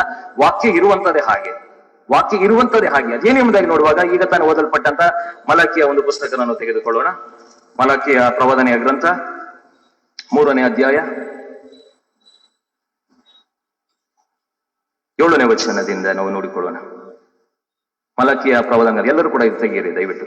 ಮಲಕಿಯನ ಪ್ರವಾದನ ಗ್ರಂಥ ಹಳೆ ಒಡಂಬಡಿಕೆಯಲ್ಲಿರುವಂತಹ ಕೊನೆಯ ಪುಸ್ತಕ, 3ನೇ ಅಧ್ಯಾಯದ 7ನೇ ವಚನ. ನಿಮ್ಮ ಪಿತೃಗಳ ಕಾಲದಿಂದಲೂ ನೀವು ನಿನ್ನ ವಿಧಿಗಳಿಗೆ ಓರೆಯಾದಿರಿ. ನೀವು ಎಷ್ಟೋ ಸಂದರ್ಭದಲ್ಲಿ ತಪ್ಪು ಕಾರ್ಯಗಳನ್ನ ನೀವು ಮಾಡ್ತಾ ಬಂದಿದ್ದೀರಾ, ಅವುಗಳನ್ನು ಅನುಸರಿಸಲಿಲ್ಲ. ನನ್ನ ಕಡೆಗೆ ನೀವು ಪುನಃ ತಿರುಗಿದರೆ ನಾನು ನಿಮ್ಮ ಕಡೆಗೆ ಪುನಃ ತಿರುಗುವೆನು. ನೀವು ನಾನು ಹೇಳುವಂತ ಕಾರ್ಯಗಳನ್ನ ನೀವು ಮೊದಲನೇದಾಗಿ ನೀವು ಮಾಡ್ರಿ, ಆಮೇಲೆ ನೀವು ಬೇಡಿಕೊಳ್ಳುವಂತ ಪ್ರಾರ್ಥನೆ ವಿಜ್ಞಾಪನೆಗೆ ನಾನು ಕಿವಿ ಕೊಡ್ತೇನೆ. ನಾವು ದೇವರು ಹೇಳುವಂತ ಕಾರ್ಯಗಳನ್ನ ಸಂಪೂರ್ಣವಾಗಿ ಮರೆತು ಬಿಟ್ಟು ನಾವು ರಾತ್ರಿ ಪ್ರೇಯರ್ ಮಾಡ್ತೀವಿ, ಬೆಳಿಗ್ಗೆ ಪ್ರೇಯರ್ ಮಾಡ್ತೀವಿ, ಮತ್ತು ಇಡೀ ದಿವಸ ಪ್ರೇಯರ್ ಮಾಡ್ತೀವಿ, ಉಪವಾಸ ಬಿದ್ದು ಪ್ರಾರ್ಥನೆ, ನೀವು ಏನೇ ಪ್ರಾರ್ಥನೆ ಮಾಡಿದ್ರು ಕೂಡ ಅದಕ್ಕೆ ಇಟ್ಕೊಳ್ಳೋದಿಲ್ಲ ದೇವರು. ಯಾಕಂದ್ರೆ ವಾಕ್ಯ ಅದನ್ನೇ ತಿಳಿಸ್ಕೊಳ್ಳುವಂಥದ್ದು. ನೀವು ತಿರುಗಿದರೆ ಆಗ ನಾನು ತಿರುಗ್ತೇನೆ. ಇದು ಸೇನಾಧೀಶವನಾದಂತ ಯೆಹೋವನ ನುಡಿ ಎಂಬುದಾಗಿ ಎಲ್ಲ ಬರೆಯಲ್ಪಟ್ಟಿದೆ. ಯಾವ ವಿಷಯದಲ್ಲಿ ತಿರುಗೋಣವೆನ್ನುತ್ತೀರಾ? ನರಮನುಷ್ಯನು ದೇವರಿಂದ ಕದ್ದುಕೊಳ್ಳಬಹುದೇ? ನರಮನುಷ್ಯನು ದೇವರಿಂದ ಕದ್ದುಕೊಳ್ಳಬಹುದೇ? ನರಮನುಷ್ಯನು ದೇವರಿಂದ ನೀವು ಏನು ನನ್ನಿಂದ ಕದ್ದುಕೊಳ್ಳುತ್ತೀರಿ ಎಂಬುದಾಗಿ ನೀವು ಕೇಳಬಹುದು. ನಿನ್ನಿಂದ ಏನು ಕದ್ದುಕೊಂಡಿದ್ದೇವೆ ಎಂದು ಕೇಳುತ್ತೀರೋ? ದಶಮಾಂಶ, ನನಗೋಸ್ಕರವಾಗಿ ಪ್ರತ್ಯೇಕಿಸಬೇಕಾದಂತ ಪದಾರ್ಥ, ಇವುಗಳನ್ನೇ ನೀವು ಸರಿಯಾದ ರೀತಿಯಲ್ಲಿ ನನಗೆ ಅದನ್ನ ಕೊಡಲಿಲ್ಲ. ಆದುದರಿಂದ ನೀವು ಈ ಜನಾಂಗದವರೆಲ್ಲ ನನ್ನಿಂದ ಕದ್ದುಕೊಳ್ಳುವವರಾದ ಕಾರಣ ನೀವು ಶಾಪಗ್ರಸ್ತರಾಗಿದೆ. ನೀವು ಈ ಒಂದು ದಶಮ ಭಾಗವನ್ನು ನನಗೆ ಕೊಡದೇ ಇದ್ದದರಿಂದ ನಿಮ್ಮ ಕುಟುಂಬದಲ್ಲಿ ಶಾಪ, ಕಷ್ಟಗಳು, ಸಂಕಟಗಳು, ಘರ್ಷಣೆಗಳು, ಮನಸ್ತಾಪಗಳು ಯಾಕಾಗ್ತಾ ಇದೆ ಎಂಬುದಾಗಿ ನೋಡುವಾಗ ನೀನು ಮಾಡಬೇಕಾದಂತ ಕಾರ್ಯವನ್ನು ನೀನಲ್ಲಿ ಮಾಡಿಲ್ಲ. ಕದ್ದುಕೊಳ್ಳಬಹುದು ಎಂಬುದಾಗಿ ಹೇಳುವಾಗ ನೀನು ನನಗೆ ಬೇಡಬೇಕಾದಂತ ನೀನು ಕದ್ದುಕೊಂಡಿದ್ದೀಯ ಎಂಬುದಾಗಿ ಹೇಳುವಾಗ ದೇವರು ನಿನ್ನನ್ನ ದೃಷ್ಟಿಸಿ ಹೇಳ್ತಾ ಇದ್ದ, ನೀನು ಕಳ್ಳ ಎಂಬುದಾಗಿ. ನಾವು ದಶಮ ಭಾಗವನ್ನು ದೇವರಿಗೆ ಸಮರ್ಪಿಸದಿದ್ದರೆ ನಾವು ಕಳ್ಳರಾಗಿ ಆತನ ಮುಂದೆ ಕಾಣಿಸ್ಕೊಳ್ತೇವೆ ಪ್ರಿಯರೇ. ಆ ಕಳ್ಳತನ ಮಾಡುವಂತದ್ದನ್ನ ದೇವರ ಒಂದು ಬೊಕ್ಕಸಕ್ಕೆ ಹಾಕಬೇಕಾಗಿರೋದು ನೀನು ಹಾಕಲಿಲ್ಲ ಅಂದರೆ ನೀನು ಕಳ್ಳನಾಗಿ ನೀನು ಕಾಣಿಸ್ಕೊಳ್ಳುವಂತನಾಗಿದೆ ದೇವರ ಮುಂದೆ. ನಾನು ಹೇಳ್ತಾ ಇರುವಂತ ಮಾತಲ್ಲ, ದೇವರ ವಾಕ್ಯ ಹೇಳ್ತಾ ಇದೆ. ಆದ್ರಿಂದ ನೀನು ಕದ್ದಿದ್ದೀಯಾ ಎಂಬುದಾಗಿ ಹೇಳುವಾಗ ನನಗೆ ಕೊಡಬೇಕಾದಂತದ್ದನ್ನ ನೀನು ನಿನ್ನ ಒಂದು ಸ್ವಂತ ಉಪಯೋಗಕ್ಕೋಸ್ಕರ ನೀನು ಉಪಯೋಗಿಸುವುದರಿಂದ ನೀನು ಕಳ್ಳನಾಗಿದೆಯಾ. ಆದುದರಿಂದ ನೀನು ಶಾಪಗ್ರಸ್ತನಾಗಿದೆ. ಯಾಕೆ ನಿನ್ನ ಕುಟುಂಬದಲ್ಲಿ ನೆಮ್ಮದಿ ಇಲ್ಲ, ಶಾಂತಿ ಇಲ್ಲ, ಸಮಾಧಾನ ಇಲ್ಲ. ಯಾಕೆ ನೀನು ಮಾಡಬೇಕಾದಂತ ಕಾರ್ಯ ನೀನು ಸರಿಯಾದ ರೀತಿಯಲ್ಲಿ ಮಾಡದೇ ಇದ್ದಿದ್ದರಿಂದ. ಮತ್ತು ಹಾಗೆ ಮುಂದೆ ನೋಡುವಾಗ ಹೇಳ್ತೇನೆ, ನನ್ನ ಆಲಯವು ಆಹಾರ ಶೂನ್ಯವಾಗದಂತೆ ನೀವು ದಶಮಾಂಶವನ್ನ ಯಾವತ್ತೂ ಕೂಡ ಭಂಡಾರಕ್ಕೆ ತೆಗೆದುಕೊಂಡು ನೀವು ಬನ್ನಿರಿ. ನೀವು ದಶಮ ಭಾಗವನ್ನ ಯಾವಾಗಲೂ ಕೂಡ ನೀವು ತರಬೇಕು. ಇದು ಬರೀ ಒಂದು ಸಮಯಕ್ಕೋಸ್ಕರವಾಗಿ ನಿಗದಿಪಡಿಸೋದು, ಸುಗ್ಗಿಹಬ್ಬಕ್ಕೋಸ್ಕರ ಬಂದು ನೀವು ಕಾಣಿಕೆ ಹಾಕಿದ ತಕ್ಷಣ ಆಗೋಯ್ತು ಎಂಬುದಾಗಿ ನೀವು ನೆನೆಸ್ಬೇಡ್ರಿ ಪ್ರಿಯ. ಯಾಕಂದ್ರೆ ಪ್ರತಿ ತಿಂಗಳು, ಪ್ರತಿ ವಾರ ಕೂಡ ದೇವರು ನಿನಗೆ ಕೊಡಲ್ಪಟ್ಟಂತ ಯಾವಾಗ ನಿಮಗೆ ಸ್ಯಾಲರಿಗಳು ಆಗ್ತದೆ, ಯಾವಾಗಲೂ ಕೂಡ ಮೊದಲಿಂದ ನೀನು ಮಾಡಬೇಕಾದಂಥದ್ದು ನೀನು ದೇವರಿಗೆ ಸಮರ್ಪಿಸಬೇಕಾದಂತ ಕಾಣಿಕೆ ನೀನು ಎತ್ತಿಡ್ಬೇಕು. ಆ ದಶಮವನ್ನು ಎತ್ತಿಟ್ಟು ನಂತರ ನಿನ್ನ 9 ಭಾಗವನ್ನು ನೀನು ಎಂಜಾಯ್ ಮಾಡು. ಅದನ್ನು ದೇವರು ಯಾವತ್ತೂ ಕೂಡ ಕೇಳೋದಿಲ್ಲ. ಅದು ನಿನಗೆ ಕೊಡಲ್ಪಟ್ಟಂತ ಒಂದು ಆಶೀರ್ವಾದ. ಅದನ್ನು ಹೊರತುಪಡಿಸಿ ನೀನು ದೇವರಿಗೆ ಸಲ್ಲಬೇಕಾದಂತ ಕಾಣಿಕೆ ನೀನು ಸಲ್ಲಿಸದಿದ್ದರೆ ನೀನು ಶಾಪಗ್ರಸ್ತನಾಗ್ತೀಯ. ಆಮೇಲೆ ಬಂದ್ಬಿಟ್ಟು ಹೇಳ್ಬೇಡಿ, ಪ್ರೇಯರ್ ರಿಕ್ವೆಸ್ಟ್ ಗಳನ್ನ ಕೊಡ್ಬೇಡಿ. ಅಯ್ಯೋ ನನ್ನ ಕುಟುಂಬದಲ್ಲಿ ಈ ತರ ತೊಂದರೆ ಆಯ್ತು, ಸಮಸ್ಯೆ ಆಯ್ತು, ಹಾಗಾಯ್ತು ಅಂದ್ರೆ ಅದಕ್ಕೆ ಕಾರಣ ಅದೇ. ನೀನು ದೇವರಿಗೆ ಕೊಡದೇ ಇದ್ದದ್ರಿಂದ ನೀನು ಕಳ್ಳನಾಗಿ ನೀನು ದೇವರ ಮುಂದೆ ಕಾಣಿಸ್ಕೊಂಡಿದ್ಯಾ. ಆದುದರಿಂದ ಸರಿಯಾದ ರೀತಿಯಲ್ಲಿ ಒಂದು ಕಾರ್ಯಗಳನ್ನು ನೀವು ಮಾಡಿರಿ. ಹಾಗೆ ಮುಂದೆ ನೋಡುವಾಗ ನೋಡಿ, ನೀವು ಹಾಗೆ ಮಾಡಿದರೆ, ನೀವು ದಶಮವಾಸನ ಯಾವತ್ತನ್ನು ಭಂಡಾರಕ್ಕೆ ನೀವು ತೆಗೆದುಕೊಂಡು ಬನ್ನಿರಿ. ನೀವೇನಾದ್ರೂ ತೆಗೆದುಕೊಂಡು ಬಂದಾಗ ವಾಕ್ಯ ಹೀಗೆ ತಿಳಿಸ್ತದೆ ಎಷ್ಟು ಚೆನ್ನಾಗಿ, ಆಗ ನಾನು ಪರಲೋಕದ ದ್ವಾರಗಳನ್ನ ನಾನು ತೆರೆದು ನಿಮ್ಮಲ್ಲಿ ಸ್ಥಳ ಹಿಡಿಯಲಾಗದಷ್ಟು ಸುವರ್ಣಗಳನ್ನ ಸುರಿಸುವನೋ ಇಲ್ಲವೋ ನನ್ನನ್ನು ಹೀಗೆ ನೀವು ಪರೀಕ್ಷೆ ಮಾಡಿ. ನೀವು ದಶಮಾಂಶವನ್ನ ನನಗೆ ಸಲ್ಲಿಸಬೇಕಂದ್ರೆ ನೀವು ಸಲ್ಲಿಸಿದ್ರೆ ಆಗ ನೀವು ನನ್ನನ್ನು ಚೆಕ್ ಮಾಡಿ, ನಾನು ನಿಮ್ಮಲ್ಲಿ ಯಾವುದೇ ಕೊರತೆ ಇಲ್ದಾಗೆ ಮಾಡ್ತೇನೆ, ಯಾವುದೇ ಅಶಾಂತಿ ಇಲ್ದಂಗೆ ಮಾಡ್ತೇನೆ, ಯಾವುದೇ ಅನಾರೋಗ್ಯ ಇಲ್ದಂಗೆ ಮಾಡ್ತೇನೆ, ಮತ್ತು ನಿಮ್ಮ ಕುಟುಂಬದಲ್ಲಿ ಯಾವಾಗಲೂ ಕೂಡ ಹಣ ಉಕ್ಕಿ ಹರಿಯುವಂತೆ ನಾನು ಮಾಡ್ತೇನೆ. ಎಷ್ಟೋ ಕುಟುಂಬಗಳಲ್ಲಿ ಸ್ಯಾಲರಿ ಆಗಿ ಮೊದಲೇ ದಿವಸವೇ 2 ದಿವಸವೇ ಕೆಲವು ಸಮಯದಲ್ಲಿ ಕಂಪ್ಲೀಟ್ ಆಗಿ ಲಾಸ್ ಮಾಡ್ಕೊಂಡ್ಬಿಡ್ತಾರೆ. ಕೆಲವು ಟೈಮ್ ಇರೋದಿಲ್ಲ. ಅವಾಗ ಹೇಳ್ತಾರೆ, ಯಾರಿಗಾರು ಕೇಳ್ಬೇಕಾದ್ರೆ ಅದನ್ನೇ ಹೇಳೋದು. ಕೇಳಿದಾಗ ಅವ್ರಿಗೆ ಹೇಳಿದಾಗ ಏನಾದ್ರು ಕೇಳಿದ್ರೆ ಅವ್ರಿಗೆ ಅಯ್ಯೋ ನಾನೆಲ್ಲ ಖರ್ಚು ಮಾಡ್ಕೊಂಡ್ಬಿಟ್ಟೆ ಇಮಿಡಿಯೇಟ್ ಆಗಿ ಎಂಬುದಾಗಿ. ಅಂದ್ರೆ ಅಷ್ಟರ ಮಟ್ಟಿಗೆ ಸಾಲಗಳು ಮಾಡ್ಕೊಂಡಿರ್ತಾರೆ, ಅಷ್ಟರ ಮಟ್ಟಿಗೆ ತೊಂದರೆಗಳು ಸಿಕ್ಕಾಕೊಂಡಿರ್ತಾರೆ. ನೀವು ಎಷ್ಟೇ ವರ್ಷ ಅವ್ರಿಗೆ ಎಷ್ಟೇ 70,000 ಬರಲಿ, 80,000 ಬರಲಿ, ಲಕ್ಷ ಬರಲಿ, ಎಷ್ಟೇ ಬಂದಾಗಿಯೂ ಕೂಡ ಅವ್ರ ಹತ್ರ ಯಾವಾಗಲೂ ಕೂಡ ದುಡ್ಡಿರೋದಿಲ್ಲ. ಯಾಕಿರೋದಿಲ್ಲ ಎಂಬುದಾಗಿ ಹೇಳುವಾಗ ಕಾರ್ಯ ಮಾಡಿ ಸಿಂಪಲ್. ದೇವರಿಗೆ ಸಲ್ಲಿಸಬೇಕಾದ್ರೆ ನೀನು ಸರಿಯಾಗಿ ನೀನು ಸಲ್ಲಿಸ್ತಾ ಇದ್ದೆ. ದೇವರು ಏನ್ ಮಾಡ್ತಾನೆ ಯಾವತ್ತೂ ಕೂಡ ಆತನು ಹೇಳುವಂತ ಮಾತನ್ನ ವಾಕ್ಯದಲ್ಲಿ ಕೇಳಿ, ಪರಲೋಕದ ದ್ವಾರಗಳನ್ನು ತೆರೆದು ನಿಮ್ಗೆ ಹಿಡಿಯಸಲಾಗದಷ್ಟು ಸುವರಗಳನ್ನು, ನೀನು ಹಿಡಿಸಲಾದಷ್ಟು ಸುವರ ಎಂಬ ನೋಡುವಾಗ ನಿನ್ಗೆ ಸಾಕು ನೀನು ಬ್ಯಾಂಕ್ ಅಲ್ಲಿ ಎಷ್ಟಿಟ್ರು ಸಾಲಲ್ಲ, ನೀನು ಮನೆಯಲ್ಲಿ ಎಷ್ಟಿಟ್ಕೊಂಡ್ರು ಸಾಲಲ್ಲ. ಆ ರೀತಿಯಾದ ಆಶೀರ್ವಾದ ನಿನ್ಗಿದ್ದೇ ಇರುತ್ತೆ. ಅದು ನೀನ್ ಯಾವಾಗ ಆ ಕಾರ್ಯಗಳನ್ನ ಮಾಡ್ಲಿಲ್ಲ, ನೀನೊಂಥರ ಬಿಕಾರಿಯಾಗಿ ಲೋಕದಲ್ಲಿ ನಾವು ಕಾಣುವ ಹಾಗೆ ದೇವರು ಮಾಡ್ಬಿಡ್ತಾರೆ. ಯಾಕಂದ್ರೆ ಏನು ಇದ್ರೂ ಕೂಡ ಇಲ್ಲದೆ ಇರೋ ಹಾಗೆ ನಾವು ಲೋಕದಲ್ಲಿ ಜೀವನ ಮಾಡುವಂತ ಸ್ಥಿತಿಗತಿಗಳಿಗೆ ನಾವು ಬರುವಂತವರಾಗಿದ್ದೇವೆ ಎಂಬುದಾಗಿ. ದಯವಿಟ್ಟು ಆ ಕಾರ್ಯಗಳನ್ನ ನಾವು ಕೈಗೆತ್ತಿಕೊಳ್ಳೋಣ. ಯಾಕಂದ್ರೆ ಇನ್ನು ಮುಂದಿನ ದಿವಸಗಳು ಬಹಳಷ್ಟು ಪ್ರಾಮುಖ್ಯ. ದೇವರಿಗೆ ಕೊಡಬೇಕಾದ್ರೆ ದೇವರಿಗೆ ಕೊಡೋಣ. ನಾವು ಅನುಭವಿಸುವಂತದ್ದನ್ನು ನಾವು ಅನುಭವಿಸೋಣ. ದೇವರು ಏನು ಸಂಪೂರ್ಣವಾದಂತ ನಮ್ಮನ್ನು ಕೇಳ್ತಿಲ್ಲ ಎಂಬುದಾಗಿ. ಅದರಿಂದ ಕೊಡುವುದರ ವಿಷಯ ನಾವು ನೋಡುವಾಗ ಹಲವಾರು ಕಾರ್ಯಗಳನ್ನು ನಾವು ಮಾಡಬೇಕಾಗ್ತದೆ. ಮೊದಲನೇದಾಗಿ ದೇವರ ಸನ್ನಿಧಾನಕ್ಕೆ ನೀವು ದಶಮ ಭಾಗವನ್ನು ತೆಗೆದುಕೊಂಡು ಬರ್ಬೇಕು.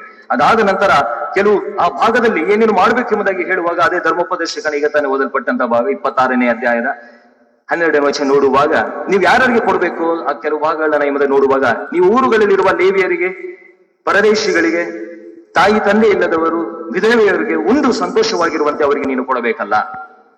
ಕೆಲವು ಸಮಯದಲ್ಲಿ ಲೇವಿಯರಿಗೆ ಕೊಡಬೇಕಾಗ್ತದೆ, ಯಾಜಕರಿಗೆ, ಸೇವೆಯನ್ನ ಸಲ್ಲಿಸುವಂತವರಿಗೆ ನೀವು ಕೊಡಬೇಕು.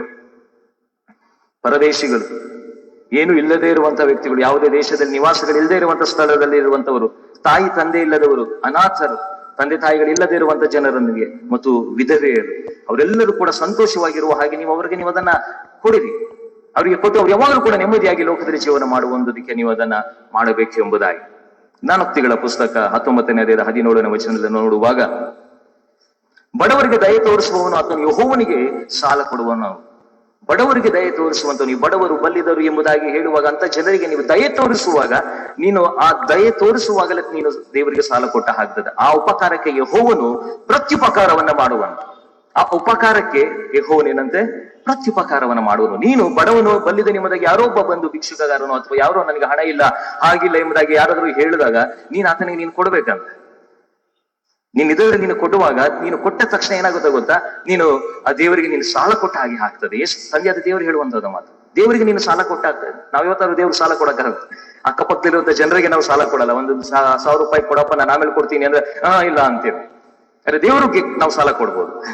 ಹೇಗೆ ಸಾಲ ಕೊಡ್ಬೋದು ಎಂಬುದನ್ನು ನೋಡುವಾಗ, ನೀನು ಯಾವುದೊಬ್ಬ ಬಡವನು ಬಲ್ಲಿದನು ಅಥವಾ ಯಾವುದೊಬ್ಬ ವ್ಯಕ್ತಿ ರೋಡಲ್ಲಿ ಅಥವಾ ಎಲ್ಲೋ ಒಂದ್ ಕಡೆ ಬಂದು ನನಗೆ ಬಡತನ ಇದೆ, ಹೊಟ್ಟೆ ಇರಿಸ್ತಾ ಇದೆ, ನಂಗೇನಾದ್ರು ನನಗೆ ದಯವಿಟ್ಟು ಕೊಡಿ ಊಟಕ್ಕೆ ಎಂಬುದಾಗಿ ಕೇಳುವಾಗ, ಎರಡು ಮನಸ್ಸು ಮಾಡದೆ ಇಮ್ಮಿಡಿಯೇಟ್ ಆಗಿ ನಾವು ಅದನ್ನ ದೇವರು ಕೊಟ್ಬಿಡ್ಬೇಕಂತ ಆ ವ್ಯಕ್ತಿಗೆ. ಯಾಕಂದ್ರೆ ಕೆಲವು ಸಮಯದಲ್ಲಿ ದೇವದೂತರುಗಳು ಕೂಡ ಆ ರೀತಿಯಾಗಿ ಬಂದು ನಿಮ್ಮನ್ನ ಕೇಳ್ತಾ ಇರ್ತಾರೆ. ಜ್ಞಾಪಕದಲ್ಲಿ ಇಟ್ಟುಕೊಳ್ಳಿರು ಪ್ರಿಯರೇ. ಆದ್ರೆ ದೇವರಿಗೆ ವಾಕ್ಯ ತಿಳಿಸ್ತದೆ, ನೀವು ಆ ಕಾರ್ಯವನ್ನ ನೀವು ಮಾಡಬೇಕು. ಅಪೊಸ್ತಲರ ಕೃತ್ಯಗಳು 20ನೇ ಅಧ್ಯಾಯ 35ನೇ ವಚನ. ತೆಗೆದುಕೊಳ್ಳುವುದಕ್ಕಿಂತ ಕೊಡುವುದೇ ಹೆಚ್ಚಿನ ಭಾಗ್ಯವೆಂಬುದಾಗಿ ಕರ್ತನಾದ ಯೇಸು ತಾನೇ ಹೇಳಿದ ಮಾತುಗಳನ್ನು ನೀವು ನೆನಪಿಟ್ಟಿಕೊಂಡಿರಬೇಕು. ನೀವು ಹಾಗೆ ದುಡಿದು ಬಲವಿಲ್ಲದವರಿಗೆ ನೀವು ಉಪಕಾರ ಮಾಡಬೇಕು.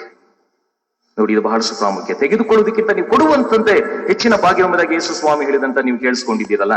ಆದ್ರೆ ನೀವು ಹಾಗೆ ದುಡಿದು ಬಲವಿಲ್ಲದವರಿಗೆ ನೀವು ಉಪಕಾರ ಮಾಡಿರಿ. ನೀವು ದುಡಿಯುವುದು ಯಾವುದಕ್ಕೋಸ್ಕರವಾಗಿ? ದುಡಿದು ನೀವು ಉಪಕಾರ ಮಾಡಿರಿ. ಈ ಉಪಕಾರಗಳನ್ನು ಮಾಡೋದಕ್ಕೋಸ್ಕರ ದೇವರಿಗೆ ಎಷ್ಟೋ ಜನರಿಗೆ ಕೊಡ್ತಾನೆ. ಅದಕ್ಕೋಸ್ಕರ ನಾನು ಹಲವಾರು ಬಾರಿ ನಿಮ್ಮಲ್ಲಿ ಹೇಳಿದ್ದೇನೆ. ನಾನು ಅದೇ ನಿಮ್ದಾಗ ನೋಡುವಾಗ ದೇವರು ಎಷ್ಟೋ ಜನರಿಗೆ ಉತ್ತಮವಾದಂತ ಆಸ್ತಿ ಅಂತಸ್ತನ್ನ ಕೊಟ್ಟಿದ್ದಾರೆ. ಆ ಆಸ್ತಿ ಅಂತಸ್ತನ್ನ ಕೊಟ್ಟಿರುವಂತದ್ದು ನೀನು ಮತ್ತು ನಿನ್ನ ಕುಟುಂಬ ಎಂಜಾಯ್ ಮಾಡಿ ಎಂಬುದಾಗಿ ಅಲ್ಲ. ತಂದೆಯಾದ ದೇವರು ನಿನ್ನಿಂದ ಬಯಸುವಂತದ್ದು ಏನು ಎಂಬುದಾಗಿ ನೋಡುವಾಗ, ನನ್ನ ಮಗಳಿಗೆ ನಾನು ಕೊಟ್ಟು ಅವರ ಮೂಲಕವಾಗಿ ಹಲವಾರು ಜನರಿಗೆ ಅದು ಉಪಯೋಗವಾಗಲಿ ಎಂಬುದಾಗಿ ಕೊಡ್ತೇನೆ ಎಂಬುದಾಗಿ. ನಾವು ಆರಂಭದಲ್ಲಿ ನಾವ್ ಏನ್ ಮಾಡ್ತೇವೆ ಗೊತ್ತಾ, ಕೆಲವು ಸಮಯದಲ್ಲಿ ನಮ್ಮ ಸ್ಯಾಲರಿ ಸ್ವಲ್ಪನೇ ಹೈಕ್ ಆಗ್ತಾ ಬರ್ತಾ ಇರ್ತದೆ. ಅವಾಗ ನಾವೇನ್ ಮಾಡ್ತೀವಿ, ದೇವ್ರೆ ಇಷ್ಟು ಕಾಣಿಕೆ ನಾನು ಕೊಟ್ಬಿಡ್ತೀನಪ್ಪ, ಇಷ್ಟು ಬಡವರಿಗೆ ಕೊಟ್ಬಿಡ್ತೀನಿ ಎಂಬುದಾಗಿ ಮನಸಾರ ನಾವು ಹೇಳ್ತಾ ಇರ್ತೀವಿ. ಒಂದು 10,000 ಇದ್ದಾಗ ಆ ಯೋಚನೆ ಇರುತ್ತೆ ನಮ್ಗೆ. ಮತ್ತೆ 15,000 ಆಗುತ್ತೆ. 15,000 ಆದಾಗ ಅವಾಗಲೂ ಕೂಡ ಅದೇ ಯೋಚನೆ ಇರುತ್ತೆ, ಇಲ್ಲ ನಾನು ಕೊಡ್ಬೇಕು ಹೆಚ್ಚಿನಾಗಿ, ಅಯ್ಯೋ ದೇವ್ರು ಕೊಡ್ದೇವ್ರೆ ಮುಂದಿನ ವರ್ಷ ನನ್ನ ಸ್ಯಾಲ್ರಿ ಇನ್ನೊಂಚೂರು ಹೈಕ್ ಆದ್ರೆ ನಾನು ಇನ್ನೊಂದು ಸ್ವಲ್ಪ ಜಾಸ್ತಿ ಕೊಡ್ತೀನಿ ಸ್ವಾಮಿ ಅಂತ. 20,000 ಆಗುತ್ತೆ. 20,000 ಇದ್ರೂ ಕೊಡ್ತೀವಿ. ಇಲ್ಲ 20,000 ಅಲ್ವಾ, ಸರಿ ಅದ್ರೊಳಗೆ ದಶಮವಾಗ ದೇವ್ರಿಗೆ ಕೊಟ್ಬಿಡೋಣ, ಇನ್ನೊಂದು ಸ್ವಲ್ಪ ಯಾರಿಗಾರು ಬಡವರಿಗೆ ಕೊಡೋಣ. ಅದಾದ್ಮೇಲೆ 30 ಆಗುತ್ತೆ, 40 ಆಗುತ್ತೆ. ಅವಾಗ ಟ್ಯಾಕ್ಸ್ ಬರುತ್ತೆ. ಟ್ಯಾಕ್ಸ್ ಬಂದಿದ ತಕ್ಷಣ ಟ್ಯಾಕ್ಸ್ ಸ್ವಲ್ಪ ಕಟ್ಬೇಕು ಅಂತ ಹೇಳಿ ಟ್ಯಾಕ್ಸ್ ಅಮೌಂಟ್ ಸ್ವಲ್ಪ ಕಟ್ಬೇಕಾಗ್ತದೆ. ಅದ್ ಕಟ್ಬೇಕಾದ ಕೆಲಸ ನಮ್ಗೆ ಅನಿಸ್ತಾ, ಅಯ್ಯೋ ಇಷ್ಟು ದುಡ್ಡು ಟ್ಯಾಕ್ಸ್ ಅವ್ರು ಎತ್ಕೊಂಡ್ಬಿಟ್ರಲ್ಲ ಎಂಬುದಾಗಿ ಹೇಳಿ ಅಲ್ಲಿ ಸ್ವಲ್ಪ ಕೊಡುವಂತದನ್ನ ಕಡಿಮೆ ಮಾಡ್ತೀವಿ. ಅಲ್ಲಿ ಕೊಟ್ಬಿಟ್ಟಿದ್ದೀನಲ್ಲ ಎಂಬುದಾಗಿ. ಟ್ಯಾಕ್ಸ್ ಕಂದಾಯ ಕೊಡ್ಲೇಬೇಕು ನೀವು, ವಾಕ್ಯ ಮುಂದೆ ಹೋಗ್ತೇನೆ ನಾನು, ಕಂದಾಯ ಕೊಡ್ಲೇಬೇಕು. ಹಾಗಾಗಿ ನೀವೇನ್ ಮಾಡ್ತೀವಿ, ಅಯ್ಯೋ ಕಂದಾಯ ಇಸ್ಕೊಂಡ್ಬಿಟ್ರಲ್ಲ ಅಂತ ಹೇಳಿ ನಾವು ಬೇರೆಯವ್ರು ಕೊಡುವಂತದನ್ನ ಮರ್ತು ಬಿಡ್ತೇವೆ. ತಿರ್ಗಾ ಹಾಗಾಗ್ತದೆ. ತಿರ್ಗಾ 50,000 ಆಯ್ತು, ತಿರ್ಗಾ 1,00,000 ಆದಾಗ ನಾವು ಜಾಸ್ತಿ ಕೊಡ್ಬೇಕಾಗಿ ಬರ್ತದೆ. ದೇವರಿಗೂ ಕೂಡ ಜಾಸ್ತಿ ಕೊಡ್ಬೇಕಾಗ್ತದೆ. 1,00,000 ಕೊಟ್ಟು ಒಂದು ಕೆಲಸಗಳಲ್ಲಿ 10,000 ಕೊಡ್ಬೇಕಾಗ್ತದೆ. ಆ ರೀತಿಯಾಗಿ ಹೋಗ್ತಾ ಹೋಗ್ತಾ ಏನಾಗ್ತದೆ, ಜಾಸ್ತಿ ಆದಾಗ ನಾವೇನ್ ಮಾಡ್ತೇವೆ, ಕೊಡುವಂತದನ್ನ ಕಡಿಮೆ ಮಾಡ್ತೀವಿ. ದೇವ್ರು ಕೊಟ್ಟು ನೋಡ್ತಾರೆ. ನೀವು ಯಾವಾಗ ನೀವು ಜಾಸ್ತಿ ಮಾಡಿ ಕೊನೆಗೆ ಅದು ಒಂದೇ ಸಲ ಕೆಳಗೆ ಬಿದ್ದೋಗ್ತೀರ, ರೆಸ್ಟ್ರಿಕ್ಷನ್ ಆಗಿ ಹೋಗ್ತದೆ. ರೆಸ್ಟ್ರಿಕ್ಷನ್ ಆದಾಗ ಕಂಪ್ಲೀಟ್ ಆಗಿ ನೀವು ಕೆಲಸ ಇಲ್ದಂಗೆ ನಾವು ಲೋಕದಲ್ಲಿ ಜೀವನ ಮಾಡ್ಬೇಕನ್ನೋ ಪರಿಸ್ಥಿತಿಗೆ ಬರ್ತದೆ. ಅದರಿಂದ ವಾಕ್ಯ ಹೇಳ್ತಾರೆ, ನೀವು ಹಾಗೆ ನೀವು ದುಡಿದು ಬಲ ಇಲ್ಲದವರಿಗೆ ಉಪಕಾರ ನೀವು ಮಾಡಿರಿ. ನೀವು ಆ ವಿಚಾರದಲ್ಲಿ ಯಾವುದೇ ಕಾರಣಕ್ಕೂ ನಿಮ್ಮನ್ನ ನೀವು ಮೋಸಪಡಿಸಿಕೊಳ್ಳಬೇಡಿರಿ. ಜ್ಞಾನೋಕ್ತಿಗಳು 28-27 ಒಂದು ವಚನ ಜ್ಞಾಪಕದಲ್ಲಿ ಇಟ್ಕೊಡ್ರಿ ಇದನ್ನ. ಯಾಕಂದ್ರೆ ಇದನ್ನ ದಯವಿಟ್ಟು ಅಂಡರ್ಲೈನ್ ಮಾಡಿಕೊಳ್ಳುವಂಥದ್ದು. ಬಡವರಿಗೆ ದಾನ ಮಾಡುವವನು ಕೊರತೆ ಪಡನು. ಕೆಲವು ಸಮಯ ಏನ್ ಗೊತ್ತಾ, ಯಾರಿಗಾರು ಒಬ್ರಿಗೆ ಕೊಟ್ಟಾಗ ನಮ್ ಜೋಬಿಂದ ನಾವೇನಾದ್ರು ತೆಗೆದಾಗ ನಮ್ಗೆ ಏನಿಸ್ತದೆ, ನಮ್ ಜೋಬು ಖಾಲಿ ಆಯ್ತಲ್ಲ ಎಂಬುದಾಗಿ ನೀವು ಅಂದ್ಕೊಂತೀರಾ. ಅದ್ರ ವಾಕ್ಯ ತಿಳಿಸ್ತದೆ, ಬಡವರಿಗೆ ದಾನ ಕೊಡುವವನು ಆತನು ಕೊರತೆ ಪಡೋನು. ಯಾವತ್ತೂ ಕೂಡ ಅವನು ಕೊರತೆ ಕೊಡುವುದಿಲ್ಲ. ಕಣ್ಣು ಮುಚ್ಚಿಕೊಳ್ಳುವವನು ಮಾತ್ರ ಅವನು ಬಹು ಶಾಪಕ್ಕೆ ಒಳಗಾಗುವನು. ಯಾರೋ ಒಬ್ಬ ಭಿಕ್ಷುಕಕಾರ ಯಾರೋ ಒಬ್ಬ ದಾನ ಧರ್ಮವನ್ನು ಕೇಳ್ಕೊಂಡು ಬಂದಾಗ ನೀವೇನ್ ಮಾಡ್ಬೇಕು, ಅವನಿಗೆ ನೀವು ದಾನವನ್ನ ಕೊಟ್ರೆ ನಿಜವಾಗ್ಲೂ ಕೂಡ ನಿಮ್ಮ ಜೋಬು ಇನ್ನೂ ಕೂಡ ಹೆಚ್ಚಿನಂತ ರೀತಿಯಲ್ಲಿ ಹಣದಲ್ಲಿ ತುಂಬಿ ತುಳುಕ್ತದೆ. ನೀವ್ ಏನಾದ್ರೂ ಅದನ್ನ ಕಣ್ಣು ಮುಚ್ಕೊಂಡ್ರೆ, ಅಯ್ಯೋ ಅಲ್ಲಿ ಬರ್ತಾ ಇರ್ತಾರೆ ಎಷ್ಟೊಂದು ಸಮಯದಲ್ಲಿ ನಾವು ಮನೆ ಮುಂದೆ ಬಂದಾಗ ಅಥವಾ ದಾರಿಗಳಲ್ಲಿ ಬರುವಾಗ, ಕಾರ್ನಲ್ಲಿ ಹೋಗುವಾಗ, ಬೈಕ್ ನಲ್ಲಿ ಹೋಗುವ ಎಷ್ಟೊಂದು ಜನರು ಬಂದು ಕೇಳ್ತಾರೆ, ಏನಾದ್ರು ಕೊಡಿ ನಮಗೆ, ನನ್ನ ಮಕ್ಕಳು ಕೊಡ್ರಿ ಎಂಬುದಾಗಿ. ನೀವು ಅವ್ರು ಬರ್ತಿರೋದು ನೋಡ್ಬಿಡ್ತೀವಿ, ಮುಂಚಿತವಾಗಿ ನೋಡ್ಬಿಟ್ಟ ತಕ್ಷಣ ನಾವು ಬೇರೆ ಕಡೆ ಎಲ್ಲ ನೋಡ್ತಿಲ್ಲ ಅಂದ್ರೆ ಮೊಬೈಲ್ ತಕೊಂಡು ಮಾತಾಡೋಕೆ ಶುರು ಮಾಡ್ಬಿಡ್ತೀವಿ.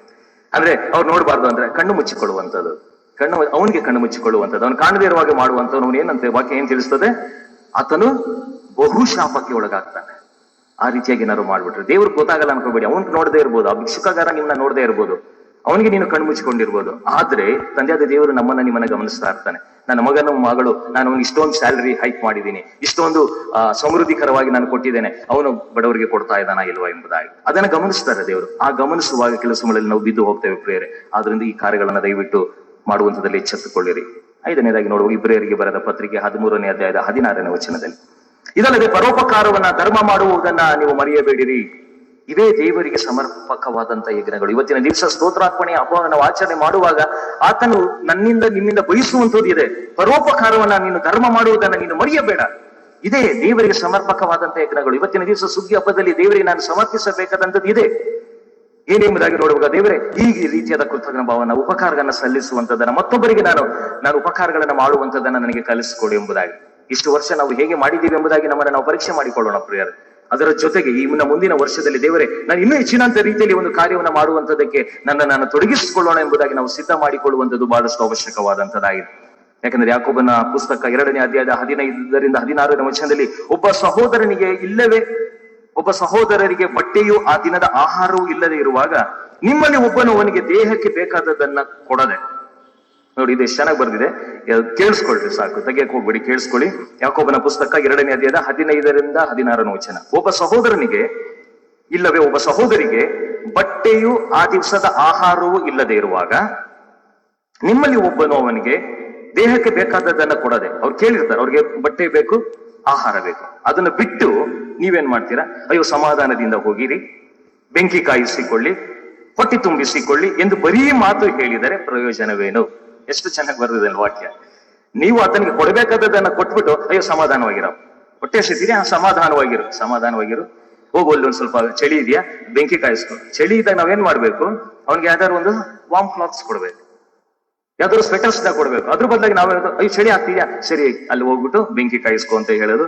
ಅಥವಾ ಹೊಟ್ಟೆ ಹಸಿದಾಗೇನ ಆ ಹೊಟ್ಟೆ ತುಂಬಿಸ್ಕೊ, ಎಲ್ಲಾದ್ರೂ ಹೋಗ್ಬಿಟ್ಟು ಊಟ ಮಾಡು. ನೀನು ನನ್ನಲ್ಲಿರುವಂತದ್ದು ನಾನು ಕೊಡ್ಬೋದು, ಅವ್ರು ಅವನು ಹೇಳು ಆ ಪಕ್ಕದಲ್ಲಿ ಎಲ್ಲರೂ ಹೋಗ್ಬಿಟ್ಟು ಪಕ್ಕದ ಮನೆಗೆ ಹೋಗಪ್ಪ ಅಂತ ಹೇಳ್ತಾರೆ. ನಾವು ಮೊದಲು ಅದನ್ನ ಜಾಸ್ತಿ ಮಾಡ್ತಾ ಇದ್ವಿ. ನಮ್ಮಲ್ಲಿ ಇರುವಾಗ ಯಾರು ಒಬ್ರು ಭಿಕ್ಷೆ ಬೇಕಮ್ಮ ತಾಯಿ ಎಂಬುದಾಗಿ ಕೂಗಿದ್ರೆ ಯಾರು ಇಲ್ಲ ಮನೆಯಲ್ಲಿ, ಪಕ್ಕದ ಮನೆಗೆ ಹೋಗು ಅಂತ ಹೇಳ್ತಾರೆ. ನಾವೇ ಇರ್ತೀವಿ, ಹೇಳ್ದವ್ರೆ ನಾವು ಯಾರು ಇಲ್ಲ ಅಂತ ಸುಮ್ನೆ ನಾವೇ ಹೇಳೋದು, ಮನೇಲಿ ಯಾರು ಇಲ್ಲ ಅಂತ ಹೇಳ್ಬಿಡೋದು, ಪಕ್ಕದ ಮನೆಗೆ ಹೋಗು ಅಂತ ಹೇಳೋದು, ಪಕ್ಕದ ಮನೆಗೆ ಶಿಫ್ಟ್ ಮಾಡ್ತಾ ಇದ್ವಿ ಅದನ್ನ. ಆದ್ರೆ ಆ ರೀತಿಯಾಗಿ ಮಾಡೋಕ್ ಆಗೋದಿಲ್ಲ. ದೇವರ ವಾಕ್ಯ ಅದನ್ನೇ ಹೇಳ್ತಾ ಇದೆ, ನಾವು ಆ ರೀತಿಯಾಗಿ ಮಾಡೋಕ್ ಆಗದೇ ಇಲ್ಲ.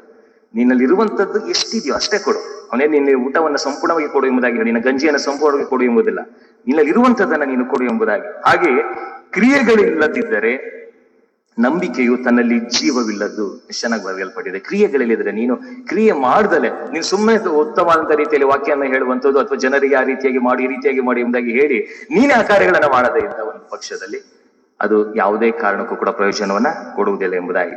ಯಾಕಂದ್ರೆ ಅದಕ್ಕೆ ವಾಕ್ಯ ತಿಳಿಸ್ತದೆ, ಏನು ಲಾಸ್ ಆಗೋದಿಲ್ಲ ಪ್ರೇರೆ. ಇದನ್ನ ನಾವು ಜ್ಞಾಪಕದಲ್ಲಿ ಇಟ್ಟುಕೊಳ್ಳೋಣ. ಯಾಕಂದ್ರೆ ಲೂಕನ ಬರೆದ ಸುವಾರ್ತೆ 6ನೇ ಅಧ್ಯಾಯದ 38ನೇ ವಚನದಲ್ಲಿ ವಾಕ್ಯ ಹೀಗೆ ತಿಳಿಸ್ತದೆ, ಕೊಡಿರಿ ಆಗ ನಿಮಗೂ ಕೊಡುವರು, ಜಡಿದು ಅಲ್ಲಾಡಿಸಿ ಹೊರ ಚೆಲ್ಲುವ ಹಾಗೆ ತುಂಬಾ ಅಳತೆಯನ್ನು ಅಳೆದು ನಮ್ಮ ಸೆರಿಗೆಗೆ ಹಾಕುವರು. ನೀವು ಕೊಡ್ಬೇಕು, ಕೊಡಿರಿ ಆಗ ಏನಂತೆ, ಅವರು ನಿಮಗೂ ಕೂಡ ಆಗ ನಿಮಗೂ ಕೂಡ ಕೊಡಲ್ಪಡುವುದು. ಜಡಿದು ಅಲ್ಲಾಡಿಸಿ ಹೊರ ಚೆಲ್ಲುವ ಹಾಗೆ ಯಾವ ತುಂಬಾ ಅಳತೆಯನ್ನು ಅಳೆದು ನಿಮ್ಮ ಸೆರಿಗೆಗೆ ಅವರು ಹಾಕುವರು. ನೀವು ಅಳೆಯುವ ಅಳತೆಯಿಂದಲೇ ನಿಮಗೂ ಕೂಡ ಅಳೆಯುವರು. ಇದು ಬಹಳಷ್ಟು ಪ್ರಾಮುಖ್ಯ. ನೀವು ಅಳೆಯುವ ಅಳತೆಯಿಂದಲೇ ನಿಮಗೂ ಅಳೆಯುವರು. ನಾವೇನ್ ಮಾಡ್ತೀವಿ, ಕೊಡುವಾಗ ಕೆಲವು ಸಮಯದಲ್ಲಿ ಏನಾದ್ರು ಒಂದು ವಿಚಾರವನ್ನು ಕೊಡುವಾಗ, ಯಾರಿಗಾದ್ರು ಕೊಡಬೇಕು ಅಂದಾಗ ಮಾತ್ರ ನಾವು ಜೋಬಲ್ ಕೈ ಹಾಕ್ತಿವಿ. ಜೋಬಲ್ ಕೈ ಹಾಕಿದ್ಮೇಲೆ ಕೆಲವು ಸಮಯದಲ್ಲಿ 500 ರೂಪಾಯಿ ನೋಟ್ ಇರುತ್ತೆ, 100 ರೂಪಾಯಿ ನೋಟ್ ಇರುತ್ತೆ, 200 ರೂಪಾಯಿ ನೋಟ್ ಇರುತ್ತೆ, 10 ರೂಪಾಯಿ ನೋಟ್ ಇರುತ್ತೆ. ಅದರಿಂದ ಒಂದೇ ಸಲ ನಾವು ಯಾರು ಭಿಕ್ಷುಗಾರ ಕೇಳಿದಾಗ ಅಷ್ಟು ತೆಗೆದ್ಬಿಟ್ಟು ಅವ್ನ ಮುಂದೆ ಹಿಂಗೆ ಎಣಿಸ್ಬಿಟ್ಟು ನಾವು ಕೊಡೋಲ್ಲ. ಸಾಧಾರಣವಾಗಿ ನಾವು ಸರಿ ಅನ್ಬಿಟ್ಟು ನಾವು ಒಳಗಡೆ ಜೋಬಲ್ಲೇ ನಾವು ಕ್ಯಾಲ್ಕುಲೇಟ್ ಮಾಡ್ತೀವಿ. ಅದರಲ್ಲಿ ಬಹಳಷ್ಟು ಚಾಣಾಕ್ಷತನ ನಮ್ಗೆಲ್ಲರಿಗೂ ಇದೆ. 500 ರೂಪಾಯಿ ನೋಟ್ ಮುಟ್ಟಿದ ತಕ್ಷಣ ಗೊತ್ತಾಗುತ್ತೆ ಇದು 500, ಇದು 200 ಅಥವಾ 100 ಎಂಬುದಾಗಿ. ಕರೆಕ್ಟ್ ಆಗಿ ನಾವು 10 ರೂಪಾಯಿ ಮಾತ್ರ ಕೆಲವು ಸಮಯದಲ್ಲಿ ತೆಗೆಯುವ ಒಂದು ಚಾಣಾಕ್ಷತನ ನಮಗೆ ಬಹಳಷ್ಟು ಮಂದಿಗೆ ಇದೆ. ಅದರಿಂದ ಕೆಲವು ಸಮಯದಲ್ಲಿ ಅದನ್ನ ಮಾತ್ರ ಅವ್ರಿಗೆ ಕೊಡ್ತೀವಿ, ಬೇರೆಯವ್ರಿಗೆ ಮಾತ್ರ ಬೇರೆ ರೀತಿ. ದೇವ್ರಿಗೆ ಕೊಡ್ಬೇಕಾದ್ರೂ ಕೂಡ ತೆಗಿಬೇಕಾದ್ರೆ ಕೆಲವು ಸಮಯದಲ್ಲಿ ಚಾಣಾಕ್ಷತನದಿಂದ ಕೊಡ್ತೇವೆ, ಆಗ ಮಾಡೋದಿಲ್ಲ. ಯಾಕಂದ್ರೆ ನೀವು ಅಳೆಯುವ ಅಳತೆಯಿಂದಲೇ ನಿಮಗೂ ಕೂಡ ಅಳೆಯುವ. ನೀವು ಕೂಡ ಯಾರು ಬಳಿಲಿ ನಿಮ್ಗೆ ಯಾವಾಗಲೂ ಕೂಡ ನಾವು ಹೀಗೆ ಇರ್ತೀವಿ ಎಂಬುದಾಗಿ ನೆನೆಸಬೇಡ್ರಿ ಪ್ರೇರೆ. ಕೆಲವು ಸಮಯದಲ್ಲಿ ಕಷ್ಟ ಸಂಕಟಗಳು ಎಲ್ಲ ಮನುಷ್ಯರನ್ನ ಅಂಕುರಿಸ್ತವೆ. ಆದ್ರಿಂದ ಸೈತಾನ ಕೆಲವರನ್ನ ಬಾಧಿಸಲಿಕ್ಕೆ ಆತನು ಸಿದ್ಧವಾಗಿ ಬರ್ತಾನೆ. ಅಂತ ಸಂದರ್ಭದಲ್ಲಿ ನೀವೇನ್ ಮಾಡ್ಬೇಕು, ನೀವು ಬೇರೆಯವರಿಗೆ ನೀವು ಏನಾದ್ರು ಮಾಡಿದ್ರೆ ಜನರು ನಿಮ್ಮ ಸಹಾಯಕ್ಕೂ ಕೂಡ ಆ ಸಮಯದಲ್ಲಿ ಬರ್ತಾರೆ. ಇಲ್ಲಾಂದ್ರೆ ನೀವು ಸಹಾಯ ಮಾಡಲಿಕ್ಕೆ ಆಗೋದಿಲ್ಲ. ಯಾರೋ ಒಬ್ರು ಬರ್ಡೇ ಇರ್ತದೆ, ಯಾವ್ದಾದ್ರು ಬರ್ಡೇ ಇರ್ಬೇಕಾದ್ರೆ ಕೆಲವು ಸಮಯ ನಾವೇನ್ ಮಾಡ್ತೀವಿ, ಬರ್ಡೇ ಗಿಫ್ಟ್ ಕೊಡಕ್ಕೆ ಹೋಗ್ತೇವೆ. ಬರ್ಡೇ ಗಿಫ್ಟ್ ಕೊಡೋಕೆ ಹೋಗುವಾಗ ಕೆಲವು ಸಮಯದಲ್ಲಿ ನಾವು ಕೊಟ್ರೆ ಅವ್ರು ಕೊಡ್ತಾರೆ, ನಾವು ಕೊಡ್ಲಿಲ್ಲ ಅವ್ರು ಕೊಡಲ್ಲ. ಸಿಂಪಲ್ ಅದು. ಆದ್ರೆ ಕೆಲವು ಸಮಯ ನಾವೇನ್ ಮಾಡ್ತೀವಿ, ಯಾರ ಮನೆಗೆ ಹೋದಾಗ ಅಥವಾ ಗಿಫ್ಟ್ ಕೊಡ್ಬೇಕಾದ್ರೆ ಅಥವಾ ನಮ್ಮ ಮನೆಗಳೆಲ್ಲ ಯಾರಿಗಾರು ನಾವು ಗಿಫ್ಟ್ ಕೊಡ್ಬೇಕು ಅಂದ್ರೆ ನಾವೇನಾರು ಅಥವಾ ನಮ್ಮ ಮಕ್ಕಳಿಗೆ ಅಥವಾ ನಮ್ಮ ತಂದೆ ತಾಯಿಗಳಿಗೆ ಅಥವಾ ಯಾರಿಗೊಬ್ರು ಗಿಫ್ಟ್ ಕೊಟ್ಟಾಗ ನಾವೇನಾರು ಕೊಟ್ರೆ ಅವ್ರು ನೆಕ್ಸ್ಟ್ ಟೈಮ್ ನನ್ನ ಬರ್ಡೇಗೆ ಅವ್ರು ಗಿಫ್ಟ್ ಕೊಡ್ತಾರೆ. ನಾವು ಕೊಡ್ಲಿಲ್ಲಾಗ ನಾವು ನೋಡಿ ಇವತ್ತು ನನ್ನ ಮಕ್ಕಳು ಅಥವಾ ನನ್ನ ತಂದೆ ತಾಯಿ ನನಗೆ ಗಿಫ್ಟೇ ಕೊಡ್ಲಿಲ್ಲ ಇವತ್ತು ಅಂದ್ರೆ ನಾನು ಕೊಟ್ಟಿದ್ರೆ ಅವ್ರು ಕೊಡೋದು. ವಾಕ್ಯ ಅದು ಹೇಳ್ತಾ ಇದೆ, ನೀವು ಅಳೆಯುವ ಅಳತೆಯಿಂದಲೇ ನಿಮ್ಗೆ ಅಳೆಯುವ, ಅಷ್ಟೇ, ಬೇರೆ ಏನಿಲ್ಲ. ವಾಕ್ಯ ಯಾವತ್ತೂ ಕೂಡ ಸುಳ್ಳಾಗೋದಿಲ್ಲ ಪ್ರೇರ್, ಅದನ್ನ ಜ್ಞಾಪಕದಲ್ಲಿ ಇಟ್ಕೊಳ್ಳೋಣ. ಆದುದರಿಂದ ನಾವು ಬೇರೆಯವ್ರಿಗೆ ಕೊಟ್ಟಾಗ್ಲೇ ನಮಗೂ ಕೂಡ ಯಾರು ಒಬ್ರು ಕೊಡಕ್ಕೆ ಮುಂದಾಗ್ತಾರೆ, ಇಲ್ಲವಾದ್ರೆ ಸಾಧ್ಯವಿಲ್ಲ ಎಂಬುದಾಗಿ. ಮತ್ತಾಯನು ಬರೆದ ಸುವಾರ್ತೆ 10ನೇ ಅಧ್ಯಾಯದ 7 ಮತ್ತು 8ನೇ ವಚನ, ಪರಲೋಕ ರಾಜ್ಯವು ಸಮೀಪವಾಯಿತು ಎಂದು ಸಾರಿ ಹೇಳುತ್ತಾ ಹೋಗಿರಿ. ಯಾಕೆಂದ್ರೆ ರೋಗಿಗಳನ್ನು ಸ್ವಸ್ಥ ಮಾಡಿರಿ, ಸತ್ತವರನ್ನು ಬದುಕಿಸಿರಿ, ಕುಷ್ಠ ಹತ್ತಿದವರನ್ನು ಶುದ್ಧ ಮಾಡಿರಿ, ದೆವ್ವಗಳನ್ನು ಬಿಡಿಸಿರಿ, ಉಚಿತವಾಗಿ ನೀವು ಹೊಂದಿದ್ದೀರಾ, ಉಚಿತವಾಗಿ ಕೊಡಿರಿ. ಒಂದು ದೊಡ್ಡ ಜವಾಬ್ದಾರಿಯನ್ನು ಯೇಸು ಸ್ವಾಮಿ ನಮ್ಗೆ ಕೊಟ್ಬಿಡ್ತಾರೆ. ಮೊದಲನೇದಾಗಿ ಈ ರೀತಿಯಾದ ಕಾಣಿಕೆಗಳನ್ನು ಸಮರ್ಪಿಸುವಂಥದ್ದು. ಎರಡನೇದಾಗಿ ಕೆಲವು ತಲಾಂತುಗಳನ್ನು ಕೂಡ ನಾನು ನಿಮ್ಗೆ ಕೊಡ್ತೇನೆ. ಆ ತಲಾಂತುಗಳನ್ನು ಕೊಡುವಾಗಲೂ ಕೂಡ ಆ ತಲಾಂತುಗಳನ್ನು ಕೂಡ ನೀವು ಹೊಂದಿದಂತವರಾಗಿ ಮಾಡಿರಿ. ಮೊದಲನೇದಾಗಿ ನಾವು ಈ ಕಾರ್ಯವನ್ನೇ ನಾವು ಮಾಡಲು ಬಿದ್ದೋಗ್ಬಿಟ್ರೆ ನಮಗೆ ಕೊಡಲ್ಪಟ್ಟಂತ ತಲಾಂತದಲ್ಲಿ ನಾವು ಮಾಡುವುದಕ್ಕೆ ಕಷ್ಟ ಆಗ್ತದೆ ಪ್ರೇರಣೆ. ಅದರಿಂದ ದೇವರು ನಮ್ಮನ್ನು ಆಶೀರ್ವದಿಸಕ್ಕೆ ಸಿದ್ಧವಾಗಿದ್ದಾನೆ. ಅದರ ಆಶೀರ್ವಾದವನ್ನು ಹೊಂದಿಕೊಳ್ಳುವುದಕ್ಕೆ ಎಷ್ಟರ ಮಟ್ಟಿಗೆ ನಾವು ಸಿದ್ಧವಾಗಿದ್ದೇವೆ ಎಂಬುದಾಗಿ ನಾವು ಆಲೋಚನೆ ಮಾಡಿಕೊಳ್ಳುವಂಥದ್ದು ಬಹಳಷ್ಟು ಪ್ರಾಮುಖ್ಯ. ಅದರಿಂದ ಮತ್ತೊಂದು ಮಾತನ್ನ ವಾಕ್ಯವನ್ನು ಹೇಳ್ತಾನೆ. ಹಲವಾರು ಜನ ನಾನು ಅವಾಗಲೇ ಟ್ಯಾಕ್ಸ್ ಕಟ್ಟಬೇಕಾಗಿತ್ತು, ನೀವು ಅಂತ ಕಟ್ಟೋದು ಜಾಸ್ತಿ ಆಗೋಗ್ಬಿಟ್ರೆ ಹೇಗೆ ಎಂಬುದಾಗಿ. ಆದ್ರೆ ದೇವರ ವಾಕ್ಯ ತಿಳಿಸ್ತದೆ, ನೀವು ಟ್ಯಾಕ್ಸ್ ಅನ್ನ ಕಟ್ಟಲೇಬೇಕು, ಕಂದಾಯವನ್ನು ನೀವು ಕಟ್ಟಲೇಬೇಕು ಎಂಬುದಾಗಿ. ರೋಮಪುರದವರಿಗೆ ಬರೆದ ಪತ್ರಿಕೆ 13ನೇ ಅಧ್ಯಾಯದ 6 ಮತ್ತು 7ನೇ ವಚನ. ರೋಮಪುರದವರಿಗೆ 13ನೇ ಅಧ್ಯಾಯದ 6 ಮತ್ತು 7ನೇ ವಚನ. ಈ ಕಾರಣದಿಂದಲೇ ನೀವು ಕಂದಾಯವನ್ನ ನೀವು ಕೂಡ ಕೊಡುತ್ತೀರಿ. ಯಾಕೆಂದ್ರೆ ಕಂದಾಯ ಎತ್ತುವವರು ದೇವರ ಉದ್ಯೋಗಿಗಳಾಗಿದ್ದರು, ಆ ಕೆಲಸದಲ್ಲಿಯೇ ನಿರತರಾಗಿರುತ್ತಾರೆ. ನೋಡಿ, ಕಂದಾಯ ಎತ್ತುವರು ಅಂತರು, ಟ್ಯಾಕ್ಸ್ ಕಲೆಕ್ಟರು ದೇವರ ಉದ್ಯೋಗಿಗಳಂತೆ. ಆದ್ರಿಂದ ನೀವು ಕಂದಾಯವನ್ನ ನೀವು ಕೊಡ್ಲೇಬೇಕು. ಯಾಕಂದ್ರೆ ಅವರವರಿಗೆ ಸಲ್ಲಿಸತಕ್ಕದನ್ನ ನೀವು ಸಲ್ಲಿಸಿರಿ. ಯಾರಿಗೆ ಕಂದಾಯವನ್ನು ಅವರಿಗೆ ಕಂದಾಯವನ್ನ, ಯಾರಿಗೆ ಸುಂಕವೋ ಅವರಿಗೆ ಸುಂಕವನ್ನ, ಯಾರಿಗೆ ಭಯವೋ ಅವರಿಗೆ ಭಯವನ್ನ, ಯಾರಿಗೆ ಮರ್ಯಾದೆಯೋ ಅವರಿಗೆ ಮರ್ಯಾದೆಯನ್ನ ಸಲ್ಲಿಸಿರಿ. ಎಷ್ಟು ಚೆನ್ನಾಗಿ ಬರೆಯಲ್ಪಟ್ಟಿದೆ. ನೀವು ಕಂದಾಯವನ್ನು ಕೊಡ್ಲೇಬೇಕು. ಅದರಿಂದ ಯಾರಿಗೆ ಕಂದಾಯವೋ ಅವರಿಗೆ ಕಂದಾಯವನ್ನ ಕೊಡಿ, ಯಾರಿಗೆ ಸುಂಕವೋ ಅವರಿಗೆ ಸುಂಕವನ್ನ ನೀವು ಕೊಡಿರಿ, ಯಾರಿಗೆ ಭಯವೋ ಅವರಿಗೆ ಭಯವನ್ನ ಕೊಡಿರಿ, ಯಾರಿಗೆ ಮರ್ಯಾದೆಯೋ ಅವರಿಗೆ ಮರ್ಯಾದೆಯನ್ನು ನೀವು ಸಲ್ಲಿಸಿರಿ. ಈ ಕಾರ್ಯವನ್ನು ನಾವು ಮಾಡ್ಲೇಬೇಕು. ಅದರಿಂದ ನಾವು ಕಂದಾಯವನ್ನು ಕೊಡೋದು ಬೇಡ ಎಂಬುದಾಗಿ ನಾವು ಹೇಳಕ್ಕೆ ಸಾಧ್ಯ ಇಲ್ಲ. ವಾಕ್ಯ ಹೇಳ್ತಾ ಇದೆ, ನೀವು ಟ್ಯಾಕ್ಸ್ ಅನ್ನ ನೀವು ಕಟ್ಟಲೇಬೇಕು. ಅದರಿಂದ ನಿಮ್ಗೆ ಕಂದಾಯ, ನೀವು ಕೊಡಲ್ಪಟ್ಟಂತ ಆದಾಯದಲ್ಲಿ ಅದಿಷ್ಟೇ ಇದ್ದಾಗಿ ಕೂಡ ಆ ಆದಾಯದಲ್ಲಿ ಇಷ್ಟು ಟ್ಯಾಕ್ಸ್ ಕಟ್ಟಬೇಕಾಗ್ತದಲ್ಲ ಅಂದ್ರೆ ನೀವು ಕಟ್ಟಲೇಬೇಕು. ಕೆಲವು ಸಮಯದಲ್ಲಿ ಸಭೆಗಳಲ್ಲೂ ಕೂಡ ನಾವು ಕಾಣಿಕೆಗಳನ್ನ ಮಾಡುವಾಗ ಅದನ್ನ ನಾನು ಹೇಳ್ತಾ ಇರ್ತೀನಿ ಕೆಲವು ಸಮಯಗಳಲ್ಲಿ. ಯಾಕಂದ್ರೆ ನಮಗೂ ಕೂಡ ಟ್ಯಾಕ್ಸ್ ಆಗ್ತದೆ, ಯಾಕಂದ್ರೆ ಕಾಣಿಕೆಗಳನ್ನ ಇತ್ತು ನಮಗೂ ಕೂಡ ಟ್ಯಾಕ್ಸ್ ಬರುತ್ತೆ. ಬರುವಾಗ ಕೆಲವು ಸಮಯ ನಾವು ಅದನ್ನ ಎಕ್ಸಂಪ್ಷನ್ ಮಾಡೋಕೆ ಕೆಲವು ಸಮಯದಲ್ಲಿ ಪ್ರಯತ್ನ ಪಟ್ಟಾಗ್ಯೂ ಕೂಡ ಅದು ಮಾಡಂಗಿಲ್ಲ. ವಾಕ್ಯ ಹೇಳ್ತಾ ಇದೆ ನೀವು ಅದನ್ನ ಕಟ್ಟಲೇಬೇಕು. ಯಾಕಂದ್ರೆ ದೇವ್ರ ವಾಕ್ಯ ತಿಳಿಸ್ತಾ ಇದೆ, ನೀವು ಅವ್ರು ಕಟ್ಟದನ್ನ ಕಟ್ಟಿ, ನಾನು ನಿಮ್ಮ ಬೊಕ್ಕಸ ನಾನು ತುಂಬಿಸ್ತೇನೆ ಯಥಾರ್ಥವಾಗಿ ಕೊಡುವಾಗ. ಆದ್ರೆ ನೀವು ಕಂದಾಯವನ್ನು ಯಾರಿಗೆ ಕಂದಾಯ ಅನ್ನೋದು ನೀವು ಕಂದಾಯ ಕಟ್ಟಿ ಎಷ್ಟು ಆಗ್ತಾರೆ ಅವರು ಕಂದಾಯವನ್ನು ನಾವು ಫಿಕ್ಸ್ ಮಾಡಿದ್ರೆ ಅದನ್ನ ಕೊಟ್ಬಿಡಿ ನೀವು ಎಂಬುದಾಗಿ. ಆದ್ರೆ ನೀವು ಒಂದು ಕಾರ್ಯವನ್ನು ಕೂಡ ನೀವು ಮಾಡಿ. ಇನ್ನು ಕೆಲವು ವಿಷಯಗಳನ್ನ ಬಹಳಷ್ಟು ಪ್ರಾಮುಖ್ಯವಾದಂತ ವಿಚಾರಕ್ಕೆ ಬರೋಣ. ಅದರಿಂದ ನಾವು ವಾಕ್ಯದಲ್ಲಿ ನಾವು ನೋಡುವ ಕೆಲವು ಕಾಣಿಕೆಗಳನ್ನ ದೇವರು ಸಮರ್ಪಿಸುವಾಗ ಕೆಟ್ಟದಾದಂತದನ್ನ ಕೆಲವು ಸಮಯ ಏನಾಗ್ತದೆ ಗೊತ್ತಾ, ಕಾಣಿಕೆಯನ್ನು ಸಮರ್ಪಿಸುವಾಗ ಕೆಲವರು ಏನ್ ಮಾಡ್ತಾರೆ ನೋಡುವಾಗ, ಚರ್ಚ್ಗಳಿಗೆ ಬರುವಾಗ ದಯವಿಟ್ಟು ಎಷ್ಟೊಂದ್ ಸರಿ ನನಗೆ ಸಭಾಪಾಲನಾ ಸಮಿತಿಯವರು ಹೇಳಿದ್ದಾರೆ, ಅಯ್ಯೋ ದಯವಿಟ್ಟು ಒಂದು ಅನೌನ್ಸ್ಮೆಂಟ್ ಕೊಟ್ಬಿಡಿ ಅಯ್ಯೋರೆ ಅಂತ. ಯಾವ ವಿಚಾರದಲ್ಲಿ ಗೊತ್ತಾ, ಕೆಲವು ಸಮಯದಲ್ಲಿ ಕಾಣಿಕೆಗಳನ್ನ ಸಮರ್ಪಿಸುವಾಗ ಕೆಲವರು ಹರಿದಂತ ನೋಟ್ಗಳನ್ನ ನಾವು ಹಾಕ್ತೇವೆ. ಎಲ್ಲೂ ಹೋಗಲ್ಲ ಅದು ನೋಟು, ಎಲ್ಲೂ ಹಾಲಂಗಡಿಗಲ್ಲೂ ಹೋಗಲ್ಲ, ರೇಷನ್ ಅಂಗಡಿಗೆ ಹೋಗೋದಿಲ್ಲ, ಪೆಟ್ರೋಲ್ ಅಂಗಡಿಯಲ್ಲೂ ಹೋಗೋದಿಲ್ಲ.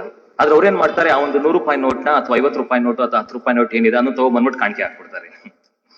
ನಾನು ಕೇಳ್ಕೊಂತ ಇರ್ತಾರೆ ನಮ್ಮ ಟ್ರೆಸರ್ಗಳು ಯಾವಾಗಲೂ, ಅವರೇ ದಯವಿಟ್ಟು ಒಂದು ಅನೌನ್ಸ್ ಮಾಡಿ ಅವರೇ, ಹರದ ನೋಟು ಅದು ಏನಕ್ಕೂ ಕೆಲಸಕ್ಕೆ ಯಾಕೆ ಆ ಕಾರ್ಯಗಳನ್ನ ನಾವು ಮಾಡ್ತೇವೆ ಕೆಲವು ಸಮಯಗಳಲ್ಲಿ. ಯಾಕೆ ಎಂಬುದಾಗಿ ನೋಡುವಾಗ ಯಾರು ಕೂಡ ನೋಡಲ್ಲ ಅಂತ ಗೊತ್ತು ಚೆನ್ನಾಗಿ ನಮಗೆ ಅಲ್ಲ, ಅದನ್ನು ನಿಜ. ಆದ್ರೆ ಕೆಲವು ಸಮಯಗಳಲ್ಲಿ ಆ ರೀತಿಯಾದ ಯಾರು ಕೂಡ ಹೋಗದೆ ಇರುವಂತ ನೋಟ್, ದಯವಿಟ್ಟು ಆ ನೋಟ್ಗಳನ್ನ ನೀವು ದಯವಿಟ್ಟು ಹಾಕ್ಲೇಬೇಡಿ. ನೀವು ಕಾಣಿಕೆ ಹಾಕ್ತಿದ್ರು ಪರವಾಗಿ, ಅದು ಉಪಯೋಗವಿಲ್ಲದು. ನಮ್ಗೆ ಕೊಟ್ಟರು ಕೂಡ ನಾವು ಅದನ್ನ ಏನ್ ಮಾಡ್ತೀವಿ, ಹರಿದು ಬಿಡ್ತೀವಿ ಅಷ್ಟೇ. ಯಾಕಂದ್ರೆ ಅದು ಬ್ಯಾಂಕಲ್ಲೂ ಅಕ್ಸೆಪ್ಟ್ ಮಾಡೋದು, ಎಲ್ಲೂ ಅಕ್ಸೆಪ್ಟ್ ಮಾಡೋದು, ಅದೇನ್ ಮಾಡೋಕ್ಕಾಗೋದಿಲ್ಲ ಅದನ್ನ. ಆ ರೀತಿಯಾಗಿ ವಾಕ್ಯ ಅದನ್ನ ಹೇಳ್ತದೆ, ನೀವು ಸರಿಯಾದ ರೀತಿಯಾದ ಕಾಣಿಕೆಗಳನ್ನ ಕೊಡಬೇಕು. ಹಾಗೆ ಮುಂದೆ ನೋಡುವಾಗ ಇನ್ನೊಂದು ಕೆಲವು ವಾಕ್ಯಗಳು ಹೇಳ್ತದೆ, ನೀವು ಕೆಲಸ ಕಾರ್ಯಗಳನ್ನು ಮಾಡುವಾಗ ಎಲ್ಲಾ ಕಾಣಿಕೆಯನ್ನು ಕೊಡಿ. ಎಲ್ಲರೂ ಕೂಡ ಕಾಣಿಕೆ ಕೊಟ್ಟರೆ ದೇವರು ಸಮರ್ಪಿಸ್ಕೊಳ್ತಾನೆ ಎಂಬುದಾಗಿ ಹೇಳಲಿಕ್ಕೆ ಸಾಧ್ಯವಿಲ್ಲ. ಕಳ್ಳನು ಕೂಡ ದುಡಿತಾನೆ, ಕಳ್ಳನು ದುಡಿದು ಕೆಲವು ಸಮಯ ಆ ಕಳ್ಳ ಕೊಟ್ಟಿದ್ದ ಕಾಣಿಕೆ ನಾವು ಸ್ವೀಕಾರ ಮಾಡೋದಕ್ಕಾಗದೆ. ಯಾಕಂದ್ರೆ ಕಳ್ತನ ಮಾಡಿ ತಪ್ಪು ಮಾಡಿದಂತ ಸ್ವೀಕಾರ. ಯಾಕಂದ್ರೆ ವಾಕ್ಯ ಅದನ್ನ ಹೇಳ್ತೇವೆ ನೋಡಿ, ಧರ್ಮೋಪದೇಶ ಖಂಡ 23:18 ವಚನ. ಧರ್ಮೋಪದೇಶ ಖಂಡ 23ನೇ ಅಧ್ಯಾಯದ 18ನೇ ವಚನದ, ಸೂಳೆತನದಿಂದಾಗಲಿ ಗುದು ಮೈಥುನದಿಂದಾಗಲಿ ಸಂಪಾದಿಸಿದ ಹಣವನ್ನ ಹರಕೆಯಾಗಿ ನಿಮ್ಮ ಯೆಹೋವನ ಮಂದಿರದೊಳಗೆ ತರಲೇಬಾರದು. ನೀವು ಕೆಟ್ಟ ಕೃತ್ಯಗಳನ್ನ ನೀವು ಮಾಡಿಬಿಟ್ಟು ಆ ಕಾಣಿಕೆಗಳನ್ನ, ಅದರಿಂದ ಬಂದಂತ ಒಂದು ಆದಾಯವನ್ನ ನೀವು ದೇವರ ಯೆಹೋವನ ಮಂದಿರದೊಳಗೆ ನೀವು ತರಲೇಬಾರದು. ಈ ಎರಡು ಆತನಿಗೆ ಅಸಹ್ಯವಾಗಿದೆ. ವಾಕ್ಯ ಹೇಳ್ತಾ ಇದೆ, ನೀವು ಕೆಟ್ಟ ಕೃತ್ಯಗಳನ್ನ ಮಾಡ್ಬಿಟ್ಟು ನೀವು ಅದರಿಂದ ನೀವು ಕಾಣಿಕೆ ತಂದ್ಬಿಟ್ಟು ದೇವರಿಗೆ ಸಮರ್ಪಿಸಿದ್ರೆ ದಯವಿಟ್ಟು ಕೂಡ ಅದನ್ನ ತರಿಸ್ಬೇಡಿ. ಆ ಕಾರ್ಯಗಳನ್ನು ಕೂಡ ಮಾಡಬಾರದು ಎಂಬುದಾಗಿ ವಾಕ್ಯ ತಿಳಿಸ್ತದೆ. ಮುಂದೆ ಮೂರನೇದಾಗಿ ನೋಡುವಾಗ ಕೊರಿಂಥದವರಿಗೆ ಬರೆದ ಪತ್ರಿಕೆ 9ನೇ ಅಧ್ಯಾಯ 7ನೇ ವಚನದಲ್ಲಿ ಅದರಿಂದ ವಾಕ್ಯ ತಿಳಿಸ್ತದೆ, ನೀವು ಕೊಡುವಾಗ, ದೇವರಿಗೆ ಸಮರ್ಪಿಸುವಾಗ, ಇವತ್ತಿನ ದಿವಸ ವರ್ಷವೆಲ್ಲ ದೇವರು ನನ್ನ ಕಾಪಾಡಿದ್ದಾನೆ, ಆತನು ಉತ್ತಮದ ರೀತಿಯಲ್ಲಿ ನನ್ನನ್ನ ನಡೆಸಿದ್ದಾನೆ ಎಂಬುದಾಗಿ ಹೇಳಿ ನೋಡುವಾಗ ನೀವು ಕೃತಜ್ಞತಾ ಭಾವದಿಂದ ಸಂತೋಷದಿಂದ ನಾವು ಆತನಿಗೆ ಕೊಡಬೇಕಂತೆ.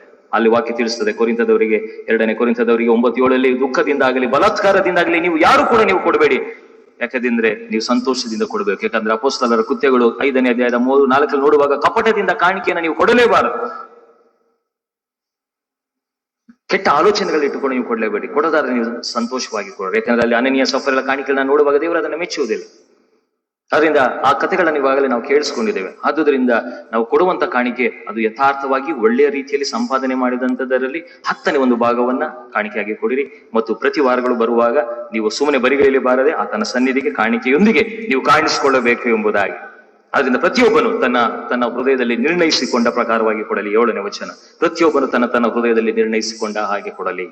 ಆದ್ರಿಂದ ಈ ಒಂದು ಕಾರ್ಯವನ್ನ ನಾವು ಮಾಡುವುದಕ್ಕೆ ಬಹಳಷ್ಟು ಪ್ರಾಮುಖ್ಯವಾಗಿ ನಾವು ಮುಂದೆ ಸಾಗಬೇಕಾಗಿದೆ. ಇನ್ನು ಒಂದು ವಚನವನ್ನು ನಾನು ಹೇಳಿ ನಾನು ಮುಕ್ತಾಯಗೊಳಿಸ್ತೇನೆ. ಅದೇನು ಎಂಬುದಾಗಿ ನೋಡುವ, ಯೇಸು ಸ್ವಾಮಿ ಕಾಣಿಕೆ ಕೊಡುವಂತವರನ್ನ ಆತನು ನೋಡುತ್ತಿದ್ದಾನೆ ಎಂಬುದಾಗಿ ಮೊದಲನೇದಾಗಿ ನಾವು ತಿಳಿದುಕೊಳ್ಳಬೇಕು.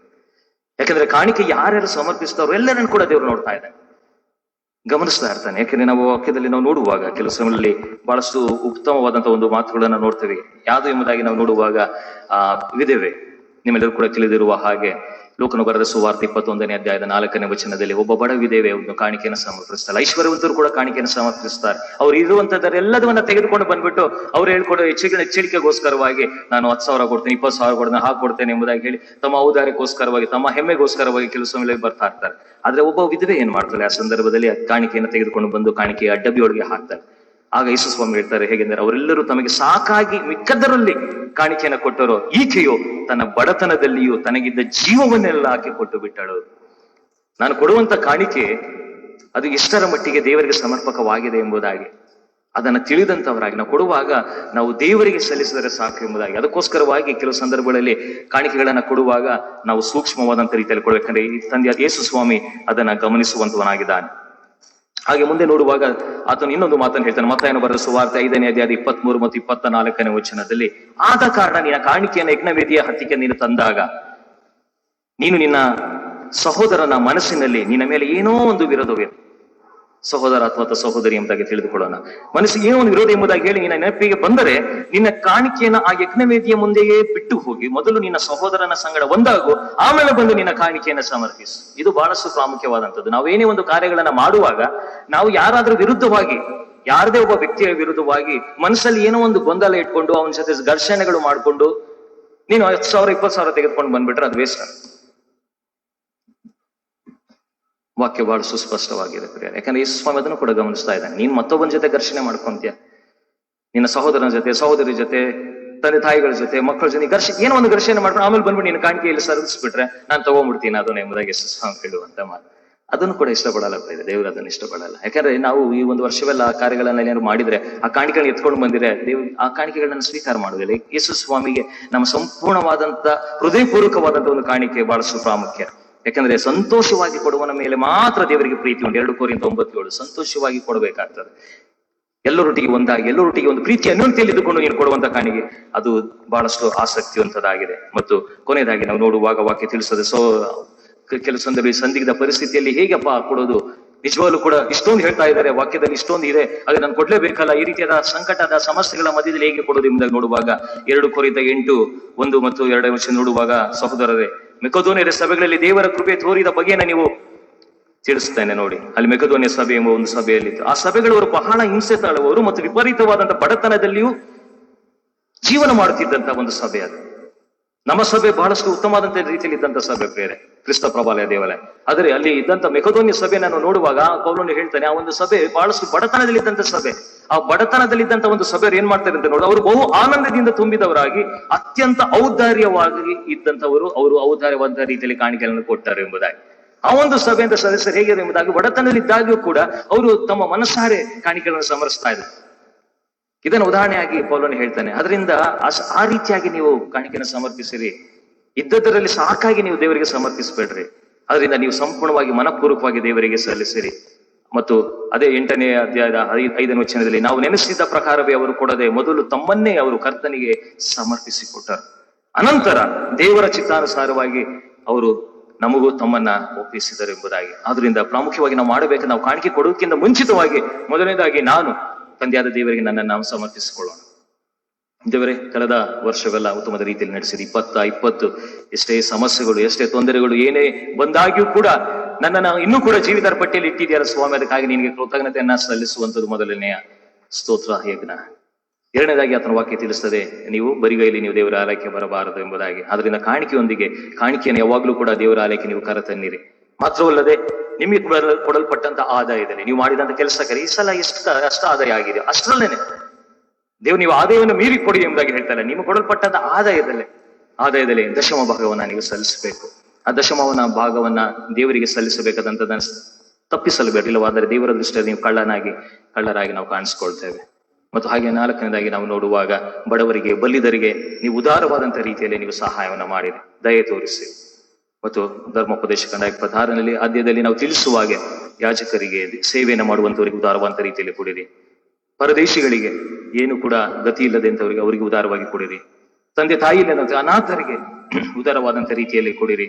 ಮತ್ತು ವಿಧವೆಯರಿಗೆ ಉದಾರವಾದಂತ ರೀತಿಯಲ್ಲಿ ಕೊಡಿರಿ ಎಂಬುದಾಗಿ ವಾಕ್ಯ ಹೇಳಿದಂತೆ ನೀವು ದಯವಿಟ್ಟು ಆ ಕಾರ್ಯಗಳನ್ನು ಮಾಡಿದರೆ ಇವತ್ತಿನ ದಿವಸ ನಾವು ಹಬ್ಬವನ್ನು ಆಚರಿಸೋದಕ್ಕೆ ಅರ್ಥಪೂರ್ಣವಾದಂತ ಒಂದು ಅರ್ಥವನ್ನ ಅದು ಕೊಡುವಂತದ್ದಾಗಿದೆ. ಇಲ್ಲವಾದರೆ ನಾವು ಸುಮ್ಮನೆ ಬಂದು ದೇವರನ್ನು ಸ್ತುತಿಸಿ ಏನೋ ಒಂದು ಕಾಣಿಕೆ ಕೊಟ್ಬಿಟ್ಟು ಹೋಗ್ಬಿಟ್ವಿ ಅಂದ್ರೆ ಅದಲ್ಲ ಪ್ರಿಯರೇ. ನೀವು ಲಕ್ಷ ಕೊಟ್ಟಾಗಿ ಕೂಡ ದೇವರು ಅದನ್ನು ಸ್ವೀಕಾರ ಮಾಡೋದಿಲ್ಲ. ಅದರ ಕೃತಜ್ಞತಾ ಭಾವದಿಂದ ಮೊದಲು ನೀನನ್ನು ಸಮರ್ಪಿಸಿಕೊಂಡಂತವನಾಗಿ ನೀನು ಕಾಣಿಕೆಯನ್ನು ನೀನು ಕೊಡುವಾಗ ದೇವರು ಅದನ್ನು ಸ್ವೀಕಾರ ಮಾಡಿ ಅದನ್ನ ಇತರ ಸೇವೆಗಳಿಗೆ ಅದನ್ನು ಉಪಯೋಗಿಸಿಕೊಳ್ಳುವಂತವನಾಗಿದ್ದಾನೆ. ಆ ರೀತಿಯಾದ ಮನಸ್ಸನ್ನ ದೇವರು ನಮ್ಮೆಲ್ಲರಿಗೆ ದಯಪಾಲಿಸಿಕೊಡಲಿ ಎಂಬುದಾಗಿ ನಾವು ಕ್ಷಣಕಾಲ ಮೌನವಾಗಿದ್ದು ಪ್ರಾರ್ಥನಾ ಪೂರ್ವಕವಾಗಿ ನಮ್ಮನ್ನು ನಾವು ದೇವರಿಗೆ ಸಮರ್ಪಿಸಿಕೊಳ್ಳೋಣ. ಪ್ರಾರ್ಥನೆ ಮಾಡೋಣ. ರೀತಿಯಲ್ಲಿ ಐಶ್ವರ್ಯವಂತನಾದಂತ ಸರ್ವಶಕ್ತನಾದಂತ ದೇವರೇ, ನಿನ್ನ ವಾಕ್ಯ ತಿಳಿಸ್ತದೆ, ಕೊಡಿರಿ ನಿಮ್ಗೂ ಕೂಡ ಕೊಡಲ್ಪಡುವುದು ಎಂಬುದಾಗಿ. ಹೌದು ಸ್ವಾಮಿ, ಒಂದು ಕೊಡುವಂತ ಮನಸ್ಸನ್ನ ನಮಗೆ ದಯಪಾಲಿಸಿಕೊಡು ಸ್ವಾಮಿ. ನೀನೇನು ನಮಗೆ ಉದಾರವಾದಂತ ರೀತಿಯಲ್ಲಿ ನಮಗೆ ಆರೋಗ್ಯವನ್ನು ಕೊಟ್ಟಿದ್ದಿ, ಐಶ್ವರ್ಯವನ್ನು ಕೊಟ್ಟಿದ್ದಿ, ಸಂಪತ್ತನ್ನು ಕೊಟ್ಟಿದ್ದಿ, ನೆಮ್ಮದಿಯನ್ನು ಕೊಟ್ಟಿದ್ದಿ, ಶಾಂತಿಯನ್ನು ಕೊಟ್ಟಿದ್ದಿ, ಸಮಾಧಾನವನ್ನು ಕೊಟ್ಟಿದೆ.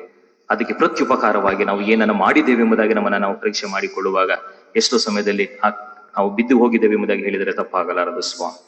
ದಯವಿಟ್ಟು ತಂದೆಯಾದ ದೇವರೇ, ನೀನು ಮಾಡಿದಂಥ ಉಪಕಾರಗಳಿಗೆ ನಾವು ಕೋಟಿ ನಮನವನ್ನು ಮೊದಲನೇದಾಗಿ ನಾವು ಸಲ್ಲಿಸ್ತೇವೆ. ಇಂಥ ಸಂದಿಗ್ಧ ಪರಿಸ್ಥಿತಿಯಲ್ಲೂ ಕೂಡ, ಇಂಥ ಅನಾರೋಗ್ಯದ ಸಮಸ್ಯೆಗಳ ಇರುವಂತಹ ಸಂದರ್ಭದಲ್ಲಿಯೂ ಕೂಡ ನಮಗೆ ಕೊಟ್ಟಂತ ಒಳ್ಳೆಯ ಆರೋಗ್ಯಕ್ಕಾಗಿ ನಾವು ಮೊದಲನೇದಾಗಿ ನಿನಗೆ ಕೃತಜ್ಞತೆಯನ್ನು ಸಲ್ಲಿಸ್ತೇವೆ.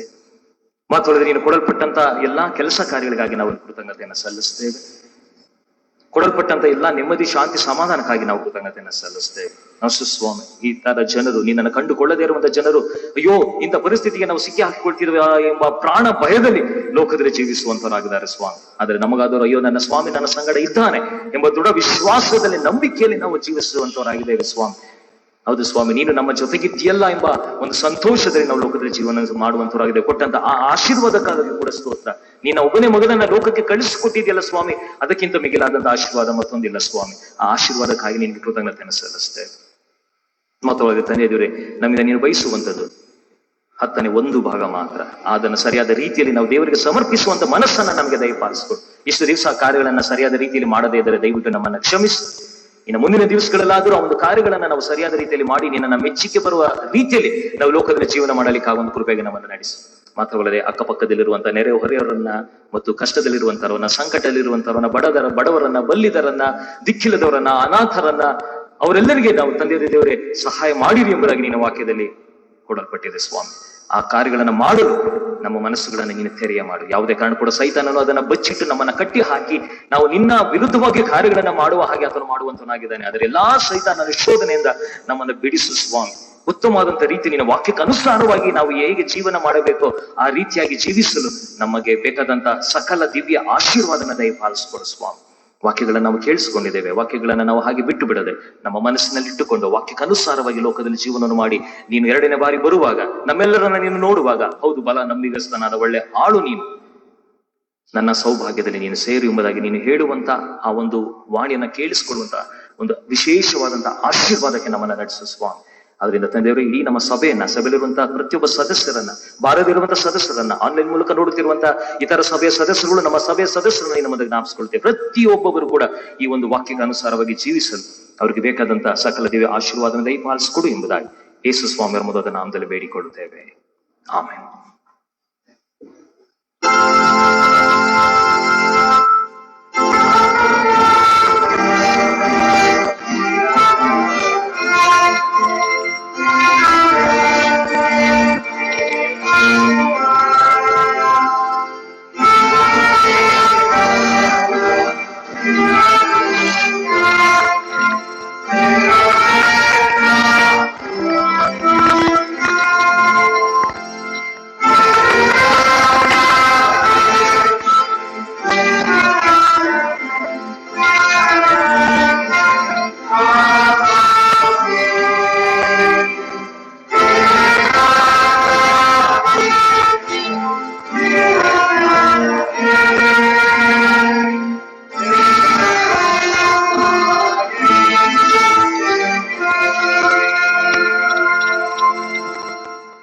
ನಾವೆಲ್ಲರೂ ಎದ್ದು ನಿಂತುಕೊಂಡು ನಾವು ನಂಬಿರುವಂತಹ ಅಪೋಸ್ತಲರ ವಿಶ್ವಾಸ ಸೂತ್ರವನ್ನ ಒಟ್ಟಾಗಿ ನಾವು ಆಯ್ಕೆ ಮಾಡಿಕೊಳ್ಳೋಣ. ಆರಾಧನಾ ಕ್ರಮ ಪುಸ್ತಕ 128ನೇ ಪುಟದಲ್ಲಿರುವಂತಹ ಅಪೋಸ್ತಲರ ವಿಶ್ವಾಸ ಸೂತ್ರ.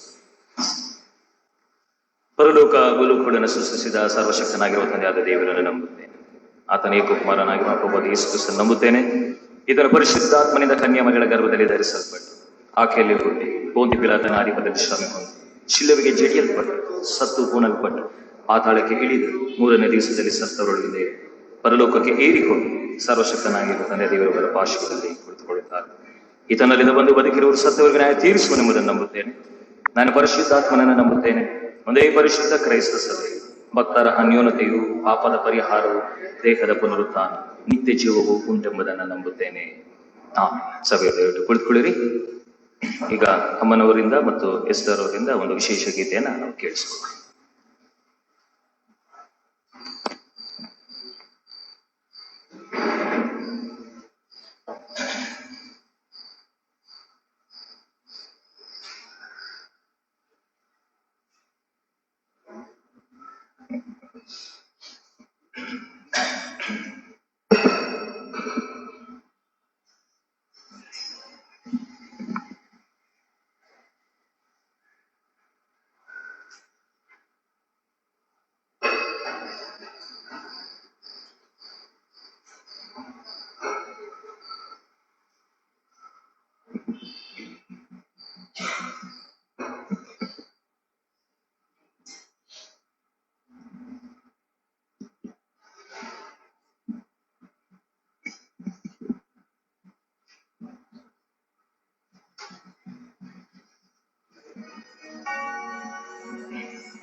परिशुद्ध देवानी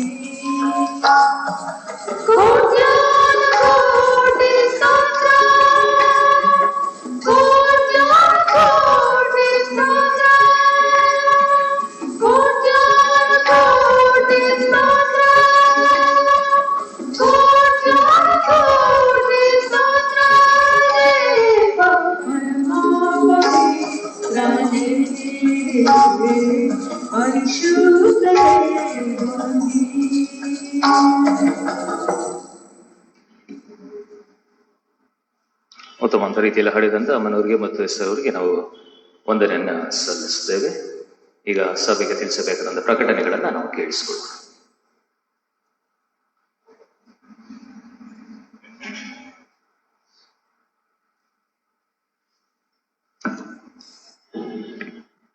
ಸಭೆಯವರಿಗೆ ತಿಳಿಸ್ತಕ್ಕಂಥ ಪ್ರಕಟಣೆಗಳು, ಸುಗ್ಗಿ ಹಬ್ಬ ಹಾಗೂ ವಾರ್ಷಿಕ ಸ್ತೋತ್ರಾರ್ಪಣೆ ಆರಾಧನೆಗಾಗಿ ಬಂದಿರುವ ಹಾಗೂ ಇಂದಿನ ದೈವ ಸಂದೇಶದಲ್ಲಿ ಆರಾಧನೆ ನಡೆಸಿಕೊಳ್ಳುತ್ತಿರುವಂಥ ಘನಾನುಭವ ಸಂಪ್ರದಾಯವನ್ನು ಕ್ರಿಸ್ತನ ಪ್ರೀತಿಯಲ್ಲಿ ಸ್ವಾಗತಿಸಿ ವಂದಿಸುವವರಾಗಿದ್ದೇವೆ.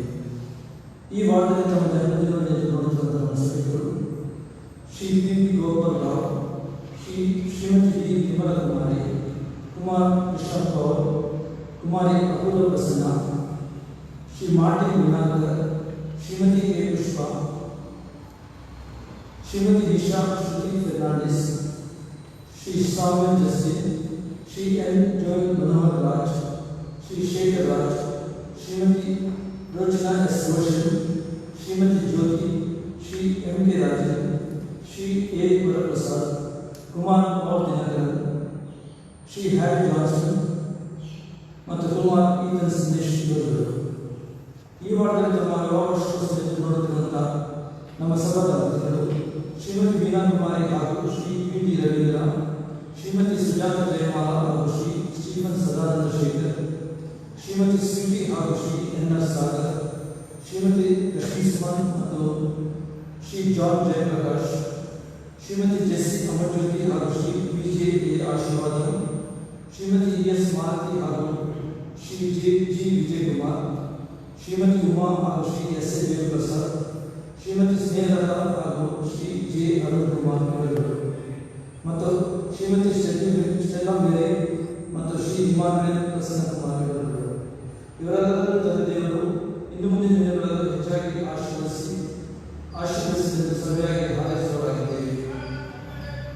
ಕಳೆದ ವಾರದ ಕಾಣಿಕೆಗಳು ಸಭಾವಂತಿಕೆಯಾಗಿ ಬಂದದ್ದು 19,500 ರೂಪಾಯಿಗಳು, ಕಾಣಿಕೆ ಜಿಲ್ಲೆಯಿಂದ ಬಂದದ್ದು 25,490 ರೂಪಾಯಿಗಳು, ತದನಂತರ ಕಾಣಿಕೆಗೆ ಬಂದದ್ದು 33,300 ರೂಪಾಯಿಗಳು, ಜನ್ಮದಿನದ ಕಾಣಿಕೆ 7,300 ರೂಪಾಯಿಗಳು, ವಿವಾಹ ವಾರ್ಷಿಕೋತ್ಸವದ ಕಾಣಿಕೆ 3,600 ರೂಪಾಯಿಗಳು, ದಶಮಾಂಶ ಕಾಣಿಕೆಗೆ ಬಂದದ್ದು 3,300 ರೂಪಾಯಿಗಳು ಮತ್ತು ಸುಗ್ಗಿ ಹಬ್ಬದ ಕಾಣಿಕೆಗೆ ಬಂದದ್ದು 1,000 ರೂಪಾಯಿಗಳು.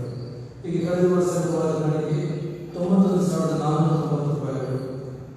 ಕಳೆದ ವರ್ಷದ ಸುಗ್ಗಿ ಹಬ್ಬದ ಹರಾಜಿನ ಬಾಕಿ ಬಂದದ್ದು 10,000 ರೂಪಾಯಿಗಳು. ಸುಗ್ಗಿ ಹಾಗೂ ವಾರ್ಷಿಕ ಸ್ತೋತ್ರಾರ್ಪಣೆ ಕಾಣಿಕೆ ನೀಡುವವರು ಇದಕ್ಕಾಗಿ ಸಿದ್ಧಪಡಿಸಿದ ವಿಶೇಷ ಕಾಣಿಕೆ ಅರ್ಪಣೆಯನ್ನು ಪಡೆದುಕೊಂಡು ಅದರಲ್ಲಿ ತಮ್ಮ ಕಾಣಿಕೆಯನ್ನು ಸಲ್ಲಿಸಬಹುದು. ಇನ್ನು ಕಾಣಿಕೆ ನೀಡುವವರು ದೇವರ ಹೊರಗಡೆ ಹಾಗೂ ಸಮೃದ್ಧ ಕಟ್ಟಡದ ಹೊರಗಡೆ ಇಟ್ಟಿರುವಂತಹ ಕಾಣಿಕೆಗಳಲ್ಲಿ ತಮ್ಮ ಕಾಣಿಕೆಯನ್ನು ಹಾಕಬಹುದು. ದೇವರಿಗೆ ಬರದೇ ಇರುವವರು ತಮ್ಮ ಕಾಣಿಕೆಯನ್ನು ಆನ್ಲೈನ್ ಮೂಲಕ ನೀಡಬಹುದು. ಇಂದಿನ ಆರಾಧನೆಯಲ್ಲಿ ವಿಶೇಷ ರೀತಿಯಲ್ಲಿ ಮಾಡಿದ ಫ್ಲೋರಾಮನವರು ಎಸ್ ಎಫ್ ಅವರಿಗೆ ಸಭೆಪರವಾಗಿ ವಂದನೆಗಳನ್ನು ತಿಳಿಸುವವರಾಗಿದ್ದೇವೆ. ಮುಂದಿನ ಭಾನುವಾರ ಬೆಳಗ್ಗೆ 9 ಗಂಟೆಗೆ ಸರಿಯಾಗಿ ಆರಾಧನೆ ನಡೆಸಲಾಗುವುದು. ವಿವಾಹ ಪ್ರಕಟಣೆ. ನಮ್ಮ ಸಭೆಯ ಸದಸ್ಯರಾದ ಶ್ರೀ ಕೆ ಎಸ್ ದೇವಪ್ರಸಾದ್ ಅವರ ಮಗನಾದ ಚಿರಂಜೀವಿ ಕೆ ಎಸ್ ಇನ್ನೊಂದು ಪ್ರಸಾದ್ ಎಂಬಾತರು ಮೈಸೂರಿನ ಶ್ರೀ ದೇವರ ಸಭೆಗೆ ಸೇರಿದ ಶ್ರೀ ಮಹಾದೇವಯ್ಯ ಅವರ ಮಗಳಾದ ಚಿರಂಜೀವಿ ಸೌಭಾಗ್ಯವತಿ ಅಮೃತ ಎಂಬಾತರು ಪರಿಶುದ್ಧ ವಿವಾಹ ಸಂಸ್ಥೆಗಳನ್ನು ನೆರವೇರಿದೆ ಎಂಬುದಾಗಿ ಪ್ರಕಟಿಸುವವರಾಗಿದ್ದೇವೆ. ಇವರಿಬ್ಬರು ಮದುವೆ ಮೂಲಕ ಉಂಟಾಗಬಾರದು ಎಂಬುದಕ್ಕೆ ಯಾರಿಗಾದರೂ ನ್ಯಾಯವಾದ ಕಾರಣಗಳಿರುವುದಾದರೆ ಅಂಥವರ ಬರವಣಿಗೆ ಮೂಲಕ ಮುಂಚಿತವಾಗಿ ಸಭಾಪಾಲಕರಿಗೆ ಸಲ್ಲಿಸಬೇಕಾದದ್ದು. ಇದು ಇವರ ವಿವಾಹದ 3ನೇ ಹಾಗೂ ಅಂತಿಮ ಪ್ರಕಟಣೆಯಾಗಿರುತ್ತದೆ.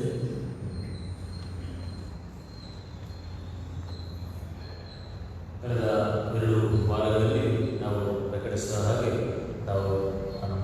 ವಾರ್ಷಿಕೋತ್ಸವದ ಅಂಗವಾಗಿ ನಾವು ಪುಟ್ಟರಾಜ್ ಅವರ ಮನೆಯ ಮೇಲ್ಗಡೆ ಒಂದು ಹಾಲ್ ಮತ್ತು ಅಟ್ಯಾಚ್ ಬಾತ್ರೂಮ್ ಇರುವಂಥದ್ದನ್ನು ನಾವು ನಿರ್ಮಿಸಬೇಕು ಎಂಬುದಾಗಿ ನಾವು ಟೆಂಡರ್ ಕರೆಯಲಾಗಿದ್ದು, ಆಗಲೇ ಕಳೆದ ವಾರದಿಂದ ನಾವು ಕರೆದಿದ್ದೇವೆ ಮತ್ತು ಇದು ಕೊನೆಯ ಪ್ರಕಟಣೆ. ಆದ್ದರಿಂದ ಯಾರಾದರೂ ಟೆಂಡರ್ ಸಲ್ಲಿಸುವಂಥವರು ನೀವು ಇವತ್ತಿನ ಒಳಗಾಗಿ ಸಲ್ಲಿಸಿದರೆ ಉತ್ತಮ ಎಂಬುದನ್ನು ಎನಿಸಿ ನಾವು ಮುಂದಿನ ದಿವಸಗಳಲ್ಲಿ ಆ ಒಂದು ಕಾರ್ಯವನ್ನು ನಾವು ಕೈಗೆತ್ತಿಕೊಳ್ಳುವಂಥವರಾಗಿದ್ದೇವೆ. ಹಾಗಾಗಿ ಇದು ಕೊನೆಯ ಪ್ರಕಟಣೆ, ಅದರಿಂದ ಗಮನದಲ್ಲಿಟ್ಟುಕೊಂಡು ನೀವು ಅದನ್ನು ಸಲ್ಲಿಸುವಂತೆ ನಾನು ಪ್ರೀತಿಯಿಂದ ನಾನು ಕೇಳಿಕೊಳ್ಳುವಂಥವರಾಗಿದೆ.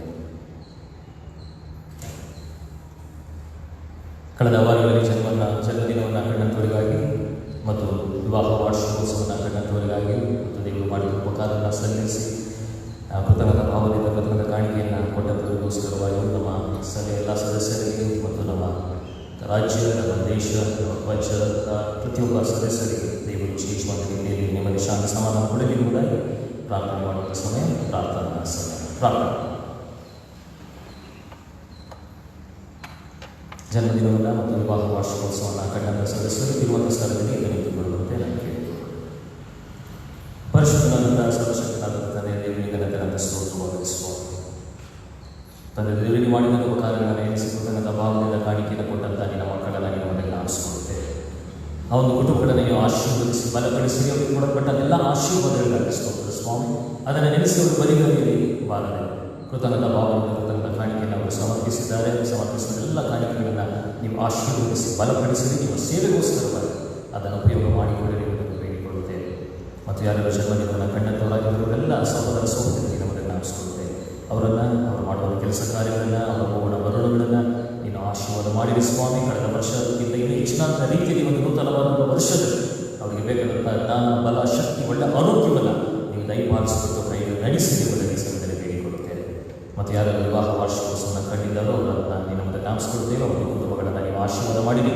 ಆ ಒಂದು ಕುಟುಂಬಕ್ಕೆ ಬೇಕಾದಂಥ ನೆಮ್ಮದಿ, ಶಾಂತಿ, ಸಮಾಧಾನವನ್ನು ನೀವು ದಯಪಾಲಿಸಿ. ನಮ್ಮ ದೇಶ ಕೂಡ ಈ ಒಂದು ಕರೋನಾ ವೈರಸ್ ನಿಮಿತ್ತವಾಗಿ ಅದು ಆರ್ಥಿಕ ಸ್ಥಿತಿಗತಿಗಳಲ್ಲಿ ಕುಂಠಿತವಾಗಿದೆ. ಅದರಿಂದ ತಂದೆಯವರಿಗೆ ಆದಷ್ಟು ಬೇಗನೆ ಈ ಎಲ್ಲ ಕರೋನಾ ವೈರಸ್ಗಳಿಂದ ಸಂಪೂರ್ಣವಾದ ಬಿಡುಗಡೆ ನಮ್ಮೆಲ್ಲರಿಗೂ ನೀವು ದಯಪಾಲಿಸುವುದಕ್ಕೆ ನಿಮ್ಮನ್ನು ಬೇಡಿಕೊಳ್ಳುತ್ತೇವೆ. ಪ್ರಮುಖವಾಗಿ ನಮ್ಮ ಮೆಲಕ ಪಟ್ಟಣವನ್ನು ನೀವು ತೋರಿಸಿಕೊಡ್ತೇವೆ. ಪಟ್ಟಣದಲ್ಲಿರುವ ಪ್ರತಿಯೊಬ್ಬ ಸದಸ್ಯರನ್ನು ಹೆಸರಸರಾಗಿ ನೀವು ಆಶೀರ್ವದಿಸಿ ಬಲಪಡಿಸಲು ಮಾಡುವ ಕೆಲಸ ಕಾರ್ಯದಲ್ಲಿ ಹೋಗುವ ಬರಡುಗಳಲ್ಲಿ ನೀವೇ ಜೊತೆಗಾರರಾಗಿ ಸ್ವಾಮಿ. ಪ್ರಾಮುಖ್ಯವರು ಯಾವುದೇ ಮತ ಜಾತಿಗೆ ಸೇರಿದಾಗಿ ಕೂಡ ಪ್ರತಿಯೊಬ್ಬರನ್ನು ನೀವು ಆಶೀರ್ವದಿಸಿ ನೀನು ವಿಶೇಷವಾದ ಸುವಾರ್ತೆಯನ್ನು ಅವರಿಗೆ ಸಾರಿಸಿ ನೀವೇ ಜೀವ ಸ್ವರೂಪನಾದ ದೇವರು ಎಂಬುದಾಗಿ ಅವರು ನಿಮ್ಮನ್ನು ಕಂಡುಕೊಂಡಂಥವರಾಗಿ ಲೋಕದಲ್ಲಿ ಜೀವನ ಮಾಡಬೇಕಾಗುವ ಕೃಪೆಗೆ ಅವರನ್ನು ನಡೆಸಿದ ಸ್ವಾಮಿ. ನಮ್ಮ ಬೆಂಗಳೂರು ಪಟ್ಟಣವನ್ನು ನಿನಗೆ ಮುಗಿಸ್ಕೊಡ್ತೇವೆ. ಬೆಂಗಳೂರಿನಿರುವಂಥ ಪ್ರತಿಯೊಂದು ವಾರ್ಡುಗಳನ್ನು ನಿನ್ನ ಮೊದಲು ನಾಮಿಸಿಕೊಳ್ಳುತ್ತೇವೆ. ಪ್ರತಿಯೊಬ್ಬ ಸದಸ್ಯರುಗಳನ್ನು ನಿನ್ನ ಹಸ್ತಕ್ಕೆ ಒಪ್ಪಿಸಿಕೊಡುತ್ತೇವೆ. ಅವರು ಸ್ವಾಮಿ ಪ್ರತಿಯೊಬ್ಬರು ಮಾಡಿದ ತಮ್ಮ ಜೀವಿತಗಳಲ್ಲಿ ಅವರು ಮಾಡಿದಂಥ ತಮ್ಮ ದೋಷಗಳನ್ನು ನಿನ್ನ ಮನೆಯಲ್ಲಿ ಒಪ್ಪಿಕೊಂಡು ಇನ್ನು ಮುಂದಿನ ದಿವಸಗಳಲ್ಲಿ ಯಾವಾಗಲೂ ಕೂಡ ನಿನ್ನ ಒಂದು ಚಿತ್ತಕ್ಕನುಸಾರವಾಗಿ ಜೀವಿಸದೇ ಬರಲು ವಿಶ್ವಾಸದ ನಂಬಿಕೆಯಿಂದ ಅವರು ಮುಂದೆ ಸಾಗಲಿಕ್ಕಾಗುವ ಕೃಪೆಗೆ ನೀವು ನಡೆಸಿ ಈ ಒಂದು ರಾಜ್ಯವನ್ನು ಆಳುತ್ತಿರುವಂಥ ನಮ್ಮ ಮುಖ್ಯಮಂತ್ರಿಯವರನ್ನು, ಅವರ ಮಂತ್ರಿಮಂಡಲದ ಪ್ರತಿಯೊಬ್ಬ ಸದಸ್ಯರನ್ನು ನಿನ್ನ ಮೊದಲು ನಾಮಿಸಿಕೊಳ್ಳುತ್ತೇವೆ. ಅವರಿಗೆ ಬೇಕಾದಂಥ ಹೆಚ್ಚಿನ ಆರೋಗ್ಯ, ಬಲ, ಶಕ್ತಿಯನ್ನು ನೀವು ದಯಪಾಲಿಸಿಕೊಳ್ಳಿ.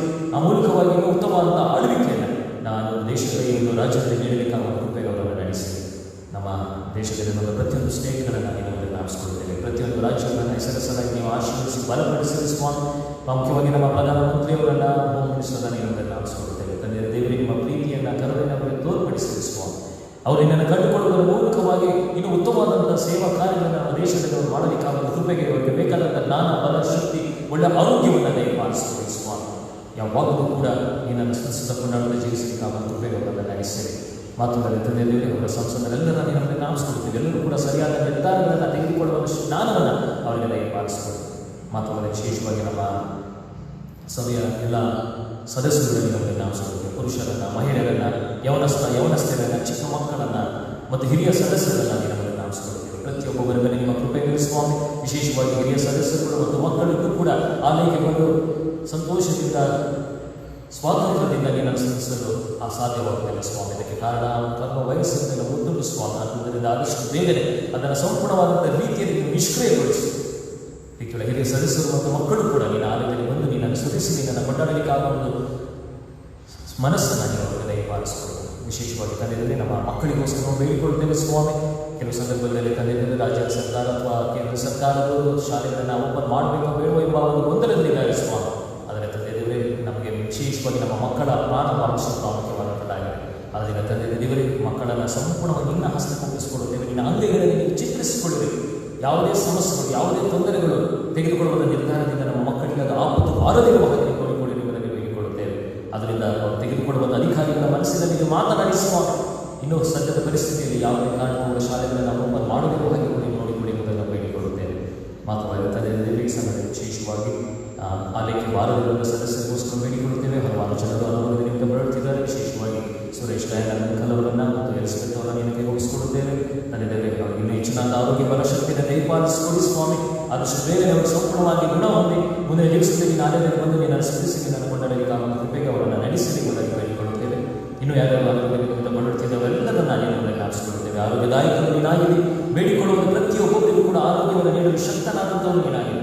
ಆದ್ದರಿಂದ ತಂದೆ ವಿಶೇಷವಾಗಿ ಆ ಸದಸ್ಯರುಗಳನ್ನು ನೀವು ಹುಟ್ಟಿ ಬಲಪಡಿಸಿ ಉತ್ತಮವಾದ ಆರೋಗ್ಯವನ್ನು ದಯಪಾಲಿಸಿಕೊಂಡು ನಿಮ್ಮ ಚಿತ್ತವಾದ ನಂಬುವಂಥ ವಾರದಲ್ಲಿ ನಿನ್ನ ಆರೋಗ್ಯದಲ್ಲಿ ಬಂದು ನಿನ್ನನ್ನು ಸ್ತುತಿಸಿ ನಿನ್ನನ್ನು ಕೊಂಡಲ್ಲಿ ಕಾಣುವುದಾಗಿ ಪ್ರತಿಯೊಬ್ಬ ಸದಸ್ಯರನ್ನು ಆಶೀರ್ವದಿಸಿ ಬಲಪಡಿಸಲು ಬೇಡಿಕೊಳ್ಳುತ್ತೇವೆ. ಪ್ರಾಮುಖ್ಯವಾಗಿ ನಿನ್ನೆ ಆ ದಿವಸದಲ್ಲಿ ಶುಭ ವಿವಾಹ ಮಾಡಿಕೊಂಡಂಥ ಮಾರ್ಟಿನ್ ಮತ್ತು ರೋಚನ ಅವರಿಗೋಸ್ಕರ ನಾವು ಬೇಡಿಕೊಳ್ಳುತ್ತೇವೆ. ಕೊಟ್ಟಂಥ ಆಶೀರ್ವಾದಗಳಿಗೆ ಸ್ತೋತ್ರ. ಅವರು ಸ್ವಾಮಿ ಅವರ ಅಡಿ ಆತಂಕಗಳಿಗೆ ಅವರ ಶುಭ ಕಾರ್ಯವನ್ನು ನೆರವೇರಿಸಿಕೊಟ್ಟಿದ್ದೀರ. ಅದಕ್ಕಾಗಿ ನಿಮಗೆ ಕೃತಜ್ಞತೆಯನ್ನು ಸಲ್ಲಿಸುತ್ತೇವೆ. ಮಾತ್ರವಲ್ಲದೆ ಅನಿತ ಜ್ಞಾನಾಕ್ಷಿ ಮತ್ತು ವರ್ಗಿಸುವುದನ್ನು ಕೂಡ ನಿಮಗೆ ಒಪ್ಪಿಸಿಕೊಡುತ್ತೇವೆ ಸ್ವಾಮಿ. ಆ ಮಕ್ಕಳ ಮದುವೆಯನ್ನು ಕೂಡ ಉತ್ತಮವಾದ ರೀತಿಯಲ್ಲಿ ನಡೆಸಿಕೊಟ್ಟಿದ್ದಕ್ಕಾಗಿ ಸ್ತೋತ್ರ ಸ್ವಾಮಿ. ಈಗ ಮುಂಬರುವಂಥ ವಾರದಲ್ಲಿ ನಡೆಯುವಂಥ ಏನೋಕ್ ಮತ್ತು ಆ ಪ್ರೀತಿಯ ಸಹೋದರಿಯ ಅವರ ಒಂದು ಮದುವೆ ಕಾರ್ಯ ಕೂಡ ನೆರವೇರಬೇಕಾಗಿದೆ ಸ್ವಾಮಿ. ಅವರ ಕಾರ್ಯವನ್ನು ಕೂಡ ನೀವು ಮಾನ್ಯ ಮಾಡಿ ಮಕ್ಕಳಿಗೆ ಬೇಕಾದಂಥ ಹೆಚ್ಚಿನ ಆರೋಗ್ಯ ಬಲಶಕ್ತಿಯನ್ನು ದಯಪಾಲಿಸಿ ಕುಟುಂಬಕ್ಕೆ ಬೇಕಾದಂಥ ಅಗತ್ಯ ವಸ್ತುಗಳನ್ನು ನೀವು ಮದುವೆ ಸಂದರ್ಭದಲ್ಲಿ ಅವರಿಗೆ ದಯಪಾಲಿಸಿ ಉತ್ತಮವಾದ ರೀತಿಯಲ್ಲಿ ಶುಭ ಕಾರ್ಯವು ಅದು ನಿನ್ನ ಹೆಸರು ನಿಮಿತ್ತವಾಗಿ ನೆರವೇರಬೇಕಾಗಲು ಕೃಪೆಗೆ ನೀವು ನಡೆಸಿ. ಪ್ರಾಮುಖ್ಯವಾಗಿ ತಂದೆ ದೇವರೇ ನಾವೆಲ್ಲರೂ ಕೂಡ ಇವತ್ತು ಸ್ತೋತ್ರಾರ್ಪಣೆಯ ಪ್ರಾರ್ಥನೆಯಲ್ಲಿ ನಾವು ವಾರ ತೆಗೆದುಕೊಳ್ಳುವ ಹಾಗೆ ಕೊಟ್ಟಂಥ ಕೃಪೆಗಾಗಿ ಸ್ತೋತ್ರ ಸ್ವಾಮಿ. ನೀವು ಮಾಡಿದ ಉಪಕಾರಗಳನ್ನು ಒಂದು ದಿವಸಕ್ಕೆ ಮಾತ್ರ ನಾವು ಮೀಸಲಾಗಿದೆ. ಪ್ರತಿ ಕ್ಷಣವೂ ಕೂಡ ನಿನ್ನನ್ನು ಸ್ತುತಿಸುತ್ತಾ ನಿನ್ನನ್ನು ಕೊಂಡಾಡುತ್ತಾ ನಿನ್ನ ಮಾತುಗಳನ್ನು ಸಲ್ಲಿಸುತ್ತಾ ಈ ಲೋಕದಲ್ಲಿ ಜೀವನ ಮಾಡಬೇಕಾದ ಕೃಪೆಗೆ ನಮ್ಮನ್ನು ನಡೆಸಿ. ಮುಂಬರುವಂಥ ವಾರವೆಲ್ಲ ನೀವೇ ನಮ್ಮ ಸಂಘಟನೆಯಾಗಿ ಬೇಕಾದ ಹೆಚ್ಚಿನ ಆರೋಗ್ಯ ಬಲಶಕ್ತಿಯನ್ನು ದಯಪಾಲಿಸಿಕೊಳ್ಳಿ ಸ್ವಾಮಿ. ನಿನ್ನ ವಾಕ್ಯದಲ್ಲಿ ಹೇಳುವಾಗ ನನ್ನ ನಾಮವನ್ನು ಅರಿತಂಥವರೆಲ್ಲರಿಗೂ ಕೂಡ ನಾನು ರಕ್ಷಣೆಯನ್ನು ಕೊಡುತ್ತೇನೆ ಎಂಬುದಾಗಿ ಮತ್ತು ಅದು ವಿಶೇಷವಾದಂಥ ರಕ್ಷಣೆಯನ್ನು ಕೊಡುತ್ತೇನೆ ಎಂದು ನೀನು ಹೇಳಿದೆ. ಆದ್ದರಿಂದ ನಾವೆಲ್ಲರೂ ಕೂಡ ನಿನ್ನ ವಾಕ್ಯಗಳನ್ನು ಮನನ ಮಾಡುತ್ತಾ ನೀನು ಕೃತಜ್ಞತಾ ಸ್ತೋತ್ರಗಳನ್ನು ಸಲ್ಲಿಸುತ್ತಾ ಪ್ರಾರ್ಥನೆ ವಿಜ್ಞಾಪನೆಗಳನ್ನು ಮಾಡುತ್ತಾ ನಿನ್ನ ಆಶೀರ್ವಾದವನ್ನು ಹೊಂದಿದ ಸಂಗೀತಗಳಲ್ಲಿ 280ನೇ ಸಂಗೀತವನ್ನು ಹಾಡಿಕೊಳ್ಳೋಣ. 280ನೇ ಸಂಗೀತ. ದೇವರ ಆಶೀರ್ವಾದದಿಂದ ಬಾಳು ಸ್ವತ್ತು ಸಿಕ್ಕುತ್ತೆ, ನನ್ನ ಸ್ವಂತ ಯತ್ನವೆಲ್ಲ ಪೂರ್ಣವಾಗಿ ವ್ಯರ್ಥವೇ.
ನಮ್ಮ ಕರ್ತನು ಕಲಿಸಿಕೊಟ್ಟ ಪ್ರಾರ್ಥನೆ ಹೇಳೋಣ.